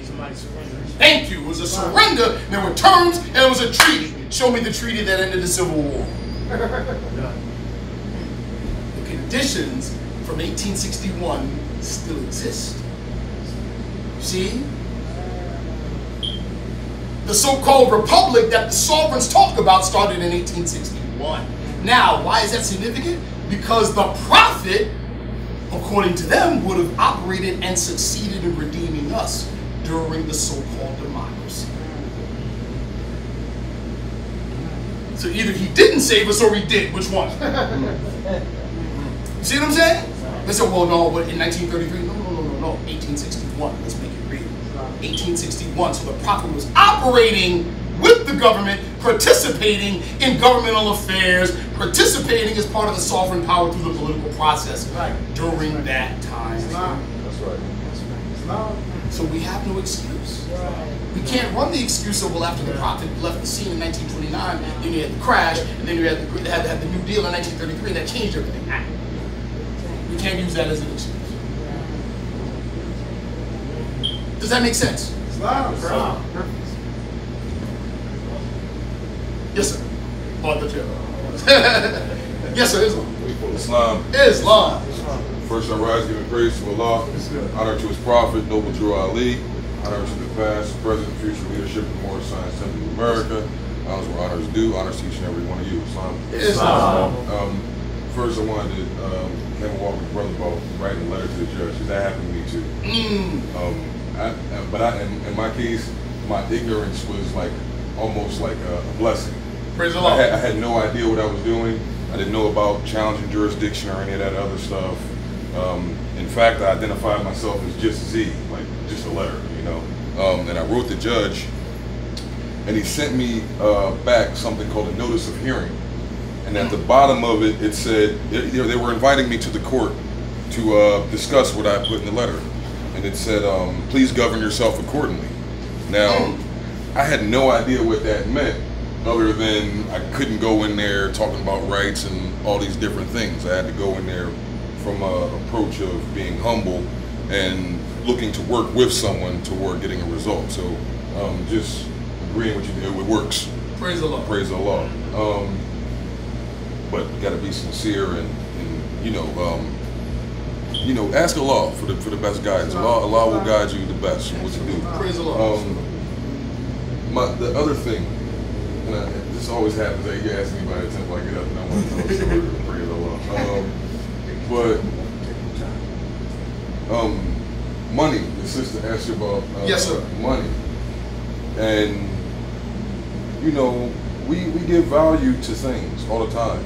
You know, if I'm a butcher and my brother is barefoot, but he's a carpenter, you know, I can slaughter some beef and, you know, give some leather to my brother who's the cobbler. Right. You know, who can make some shoes for my brother who's the carpenter. Correct. And he could build a barn to go over top of my cattle. Praise the Lord. You know, so if I feel like if we're building with each other, it's obvious. There's an obvious,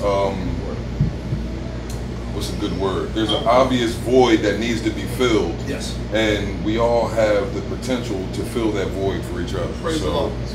Praise Allah for that.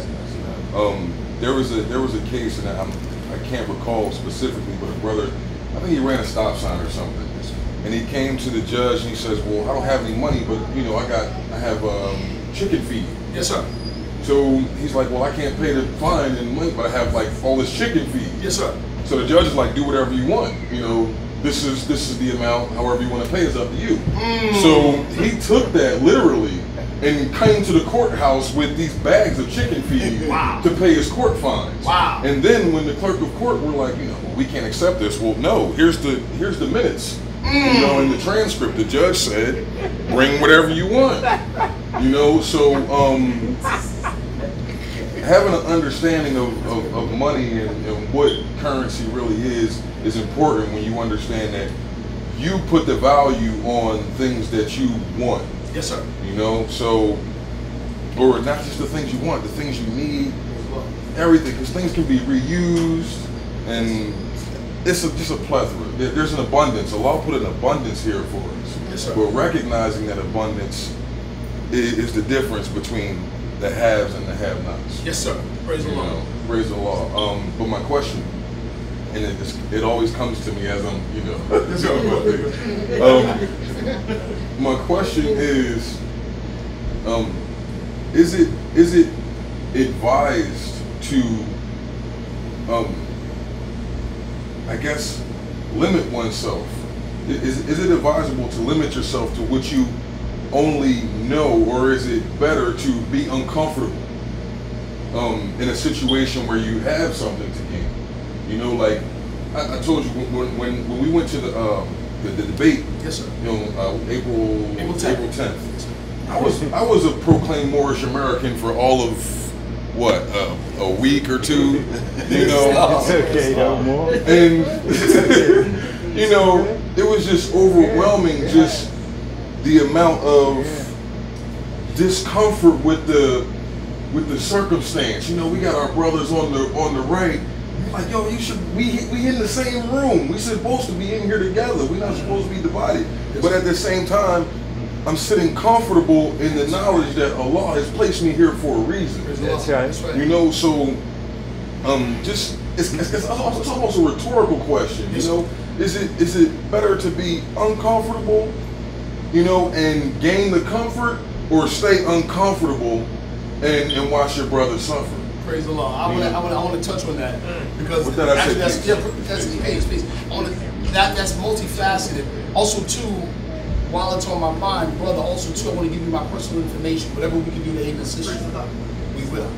Okay? I want to touch on that. We learned something at that debate, and I have to tell you. This brother right here, my grand sheik, and the assistant grand sheik, my other mom, kept me so level-headed. That's right. Because they told me ahead of time. That's right.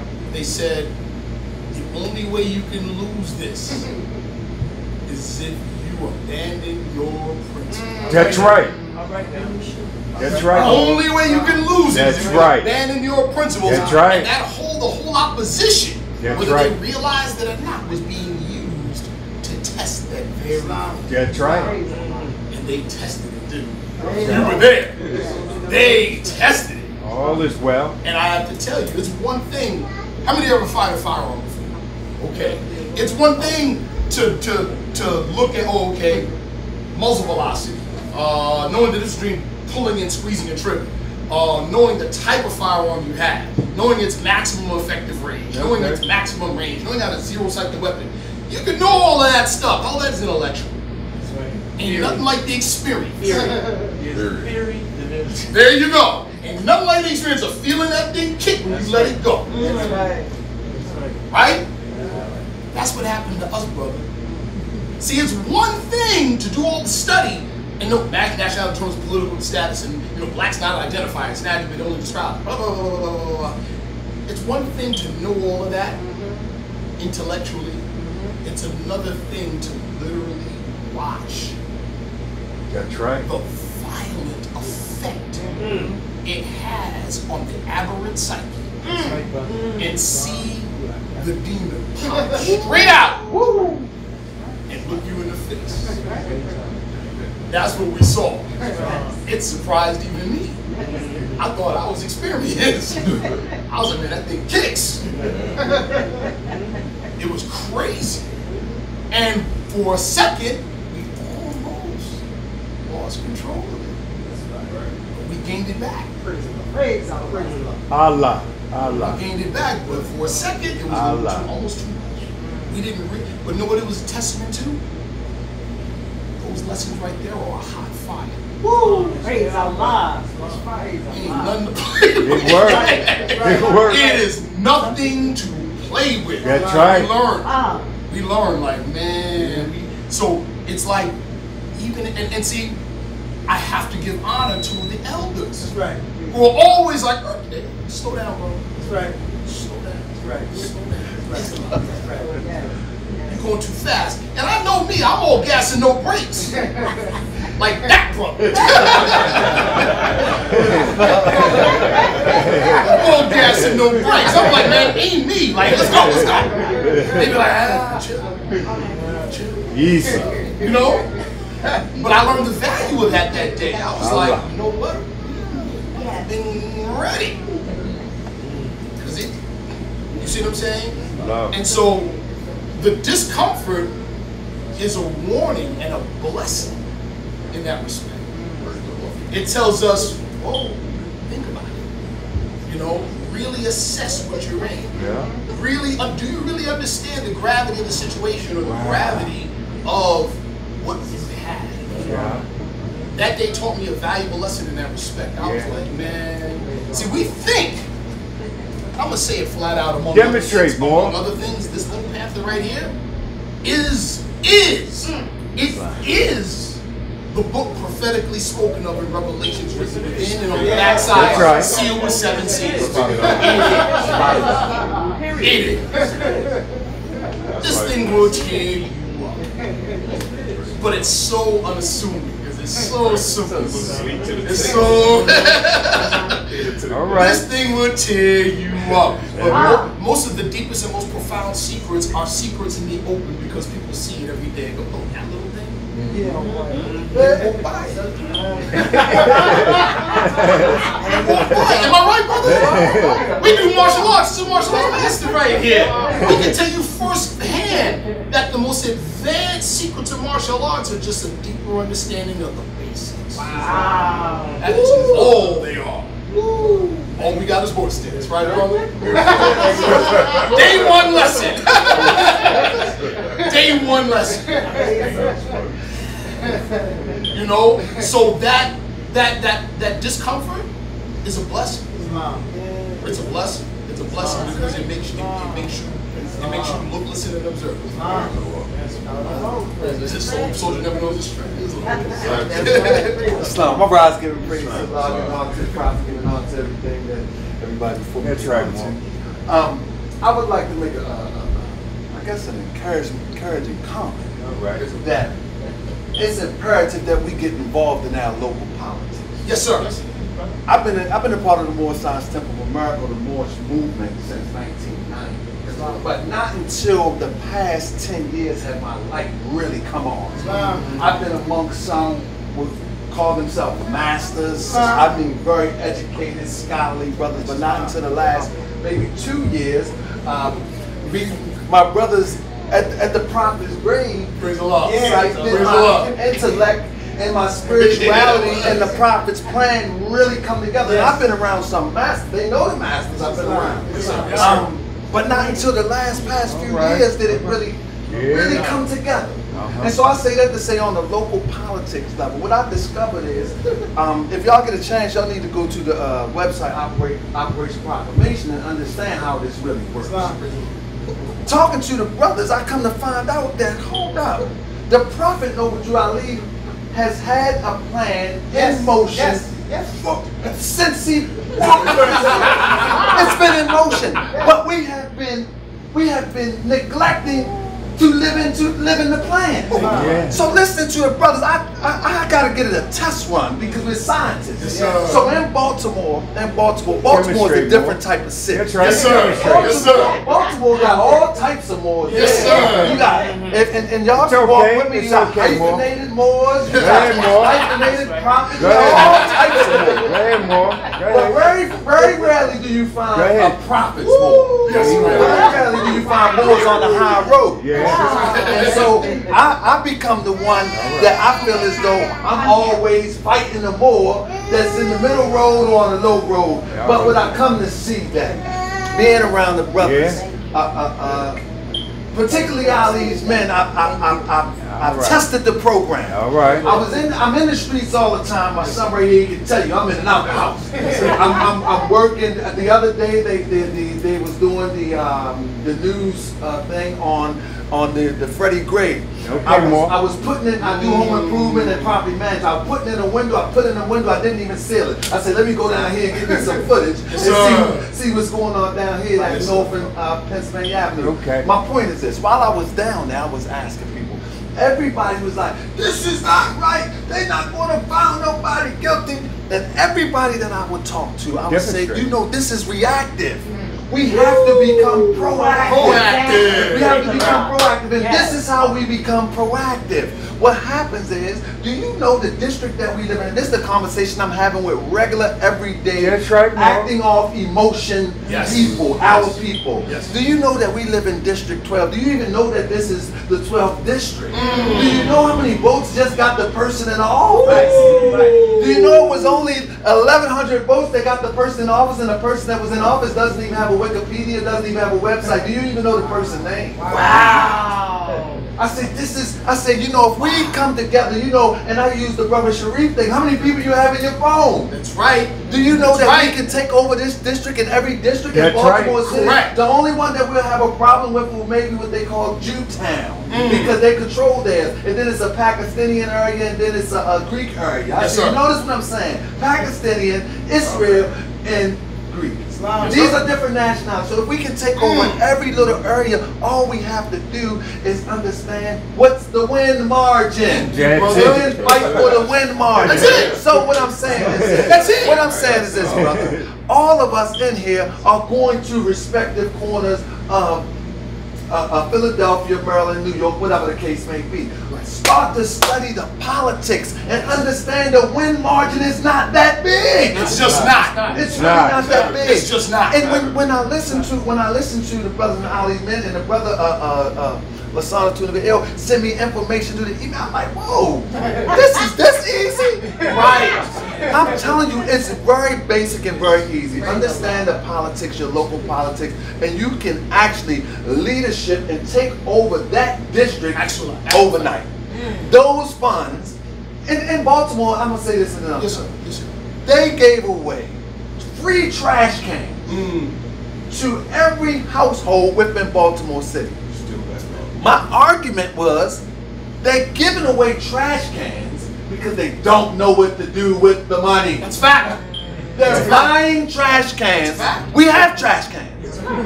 We personally have our own trash cans. They have bought trash cans for every household in Baltimore City because they don't know what to do with the money, and nobody is asking for the money. So I'm saying, in your town, they're probably fixing up a road that you probably never drive on. That's right. That don't even need to be fixed. They're probably fixing something with your money, and you don't even know what's going on with your money. So we need to start to involve ourselves in local politics. That's right. You don't have to be a scholar. You don't have to be super educated. All you have to do is have an interest in your earthly salvation. Study the prophet. Study brothers like this. Go on the website. Whatever you do, local politics is the key. And we can turn this around overnight. Praise Allah. To the brother's point, first and foremost, like I showed you at the beginning of this lecture, that's exactly what prophet. See, what is the win-loss margin in your district? 1,100? Meaning, okay, I did this at the debate. I do this, my wife can tell you, I do this locally. Drug dealer, ex-drug dealer, somebody in the community, it doesn't matter. Especially if the idea is that you have influence over a large number of people. Pull out your cell phone. How many people can you pull up 100 people in your contacts that you have enough influence over, positive, that if you said vote this way because I said so, they would do it. Oh yes, for sure. Okay, if I find 10 people like that in this room, how many votes is that? 1,000. What was the win-loss margin, brother? That means you control the politics in your district. What does that mean? Let me tell you the difference between government and politics. Government is management. You run a household? Who's running the household? Then you understand government because you understand how to manage a household. That's a fact. Politics is the extended public relations campaign between the managers and the people that hire them, which is who? You. That's what politics is. Why is politics so dirty? Because what are the people managing? Your money. Politics is dirty because politics decides who puts their hands on the money. I don't need the money in my pocket if I can control when, how, where, and with whom it's spent. It's still my money, it's just in your pocket. You get it now? Government is management. Managing of what? The public pie. The private agencies, the private guilds that are contracted by government. It's illegal for private guilds to handle public money unless by the consent of the public. If you're not at the table saying how it's okay, it's going to get managed, and so are you. We're not participating, right? And like the brother said, it is that easy. Just because on the south side of Syracuse in the 4th district, we control a minimum of 1,000 votes based on that very thing, just like that. The mayor caught wind of it. Now we have a seat on an advisory board at the mayor's office. Politics trumps the law. In a recent situation, I want to bring this up because I know what's happening in Philadelphia. In a recent situation, we have a consolidation effort of the county trying to swallow the city. It's called gentrification. Want to know why it's happening in every urban center in the country? History lesson. What happened in the 60s? Civil rights. Yes, thank you, bro. Civil rights. Our people becoming more politically astute, involving themselves more, coupled with the riots and the threat of violence or whatever, just like you see now with so-called gang violence being inflated on the news. Gun violence in urban centers. Who's been doing all the complaints, calling us animals? The suburbanites. But the suburbanites have a business interest in the urban center. In the 60s, what did they do? White flight, took off to the suburbs. Took the money with them. Said, let those Negroes kill each other. Didn't quite happen. But now what do you have? All the urban centers across the country are disproportionately us. All the suburbs are disproportionately them, but they still have business interests in the urban center. What does that mean politically? Politically, it means you're the majority in the urban center. So all you need to do is mobilize and organize and politicize, and you own it over there. They're like, no, we gotta dilute the voting pool. So they're moving back in to take the urban center before you figure it out. Is the prophet prophetic or what? Yes, sir. Prophet's prophetic. You see what I'm saying? Yes, to that point, and I have to be. But, you know, Philadelphia Moors, I'm running for. Yes, he is. And that's why I'm waiting for it. Again, in 2017, 19, I'll be running again. Praise the Lord. For city council. The only thing, you know, I didn't get on the ballot for the past election because of some errors in the petitions. So it was an unsuccessful attempt. Yes, sir. You know, and at the same time I lost my money. But anyway, I'm going to make another attempt. I would like to establish in Philadelphia a voting block of at least 5,000 more. Yes, sir. Because I know it's at least. Yes, sir. Was in the city of Philadelphia, and I already knew that had we been organized on that front, I would be in city council. Praise Allah. But I tell the people, you know, when I was walking, getting my petition signed, you know, I would listen to how the people would complain about their city council members not doing this and that. And I would tell them, I said, well, these are people you keep electing every 4 years. You keep putting these same people back in office. That's right. But if you really want conditions to change, first thing you got to change is the way you think. Right. Yes, sir. Right. There's an old joke. What's the difference between ignorance and apathy? The answer is, I don't know, I don't care.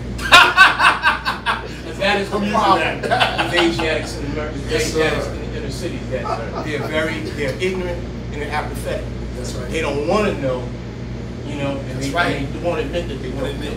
So, like I said, that's the thing that I want to do in 2 more years. We're going to establish a voting block. And it's easy. That's right. Brother Syracuse, it's easy. It's easy. But we need unity on that level. And we know what we can do once we get in there. And this is what they're afraid of. So when they see feathers and turbans, like I said, in city council, yes, sir.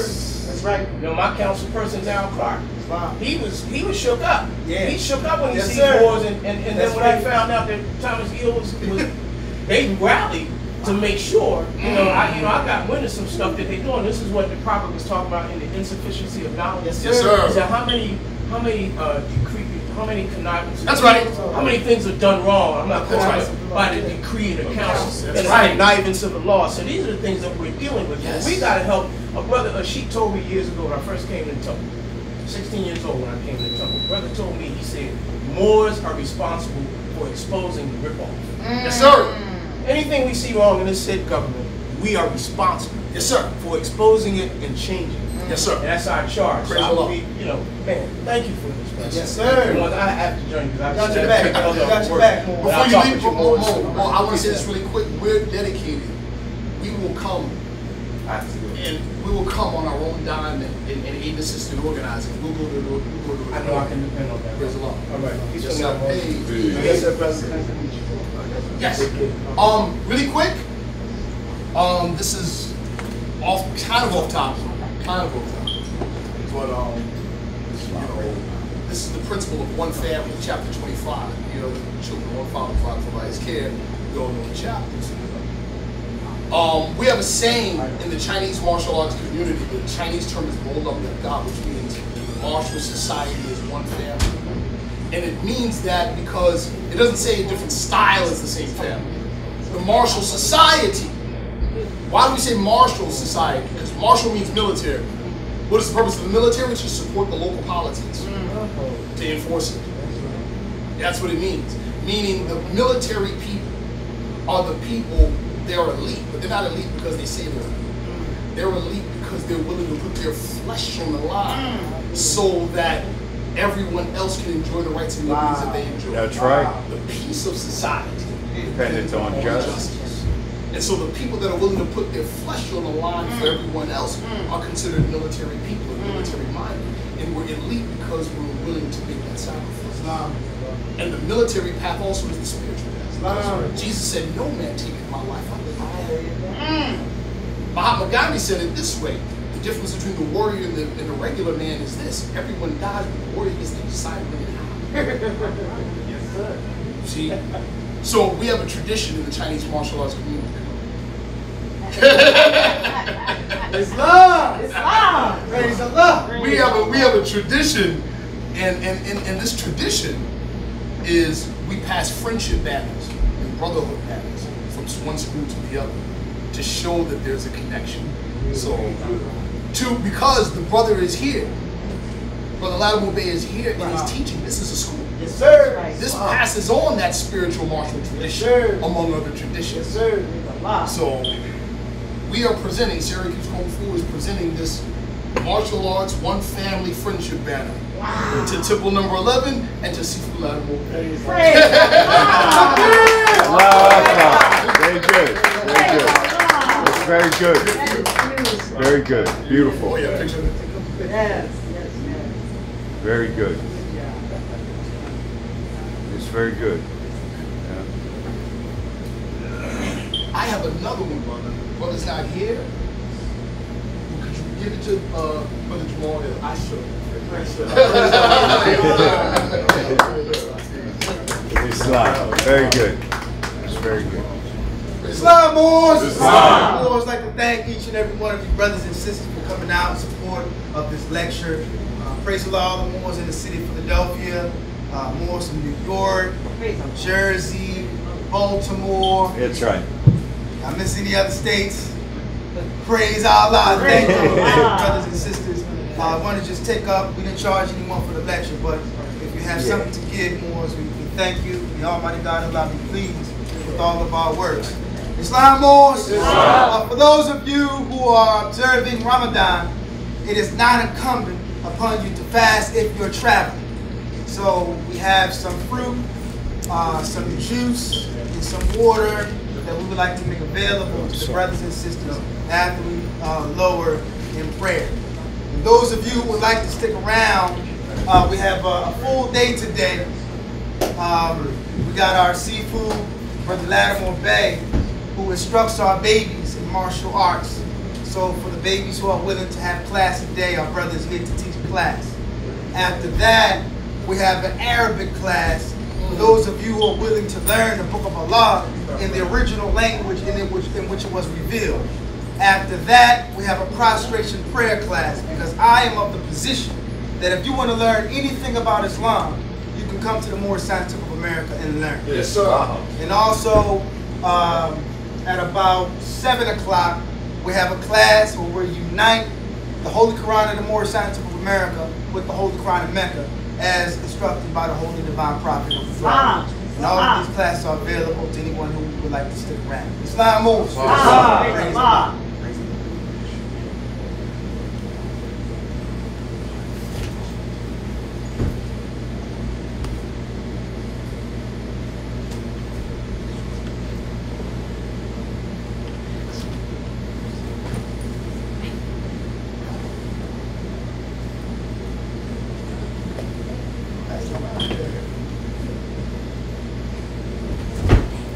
Moors, we'd like to send a hearty thank you to our dear brother, Brother S. Anael-Bey. Did a wonderful job. You are truly obeying your calling that Almighty God Allah put on you. And I thank your lovely wife, because I know you can't do what you do without your helpmate. So praise Allah, dear brother. Thank you for traveling, because Syracuse, that's a long trip. That's a long trip. And we're grateful, we're thankful for you, dear brother, and all that you offer to the Moorish Divine National Movement. And we all feel the spirit, Moors, the spirit of positive change, which is affected by way of the Moorish Divine and National Movement. You see, the change comes about, like my brother stated, when we change our mindset, change our outlook on life. We join the Moorish Scientific of America. We're not saying there's something magical that's all of a sudden going to happen to you. You're going to see clearly yourself and also your outlook on life. Moorish science. What is Moorish science? To understand Moorish science, you got to understand what science is. Science is a system of knowledge gained through study, observation, and experimentation, carried on to determine the nature or principle of that which is being studied. What are we studying in the Moorish Science of America? Self. Moorish science can best be described as self-knowledge. First degree, when you open up your holy literature, know thyself and Allah. So we welcome you out to the Moorish Scientific of America. If you're not privy to the Moorish Scientific of America, we encourage you to find the nearest Moorish Scientific of America to you and become a part of this Moorish Divine and National Movement. Islam Moors. Islam Moors. We are a family Moors. And that's how we treat each other. My brother, praise Allah, Brother Woodsill brother. I'm thanking Brother Woodsill brother. He's like, come on, get out of here with that. Because we family. Praise Allah. Right before we had the meeting, Mo, he put up this beautiful ceiling fan. Yes, he did. Praise Allah. So, yeah, and he did this one right before the lecture. Praise Allah. So, praise Allah. Thank you. We thank you. We thank all of you brothers and sisters for working together. The Prophet Noble told us, where there is what? Unity. There's what? Strength. Together we stand. Divided we fall. So we tear down the so-called blocks of division. Because in spiritual reality, we're not divided. Okay, division is nothing but an illusion. So we learn how to get in tune with the spirit of the Prophet's teaching, because the Prophet lets us know that every living thing is bound by what? Cords to every other living thing. We are united spiritually, so we're learning how to tap into the spirit and acknowledge those cords that unite us all. We're not going to allow the illusion of disunity to keep us devoid of strength no longer. This is why I also give honors to Ali's men, who are a group of scholars coming from various so-called grand bodies. Because in reality, it's only one grand body. But it's an illusion right now that we divided. Praise Allah, we're breaking down these walls of division. We got brothers who represents various Moorish organizations and the various leaderships, but we acknowledge the brotherhood of man and the fatherhood of Almighty God. And all these men is doing a wonderful job. Praise Allah. Thank you. I thank you, brother. Thank you, Brother Tunica. Tunica, that's a beautiful mo right here. Thank you, Brother Tunica Ill, Brother Mahdi McCoy Ill, all of the brothers who are active participants and also supporters of Ali's men doing some wonderful work. Like I said, there's a lot of things in the work. The legislation has already been written. We got to get in harmony with each other. Right. We can't keep fighting each other. We can't stay divided no longer. That's right. We got to rally around that flag that's over 50,000 years old. Sir. The folly, that has been declared out. That's Yes, right. sir. So right now, Moors, with this presentation, Woo! we're establishing an orthodoxy. That's That right. you know exactly what it means to be a Moorish American. Yes. Right. And what's not. Yes, We have to declare that. Yes, sir. That's our job. That's right. Because the prophet sent out divine plea, not to divine ministers, not to grand sheiks. The prophet sent out divine plea to all Moorish Americans to do their part in protecting the prophet and the temple. That's right. So the brother's doing his part. That's right. And I acknowledge that. And I love you, Mo. Wow. Love you so much, Mo. The work that you're doing is so inspiring. Yes, it is. Yes, it is. Inspiring. Praise So, Allah. Moors, let's keep up the great work. Praise Allah. Praise Allah. Thank you all for your donations. May Allah be pleased. And let us close out with the Moorish American prayer. Let's all rise and face the east. For all those who wish to pray with us, please raise 5 fingers on the left hand, 2 on the right, feet placed at a 45-degree angle. For all those who do not wish to pray with us, please remain in silent benediction while we recite the Moorish American prayer. Sister Grand Sheikh, please lead us in prayer. Islam. Allah, the Father of the universe. Allah, the Father of the universe. The Father of love. The Father of love, truth, peace, freedom, and justice. Allah is my protector, my guide, and my salvation, by night and by day, through His holy prophet, through Ali. Amen. Praise Allah.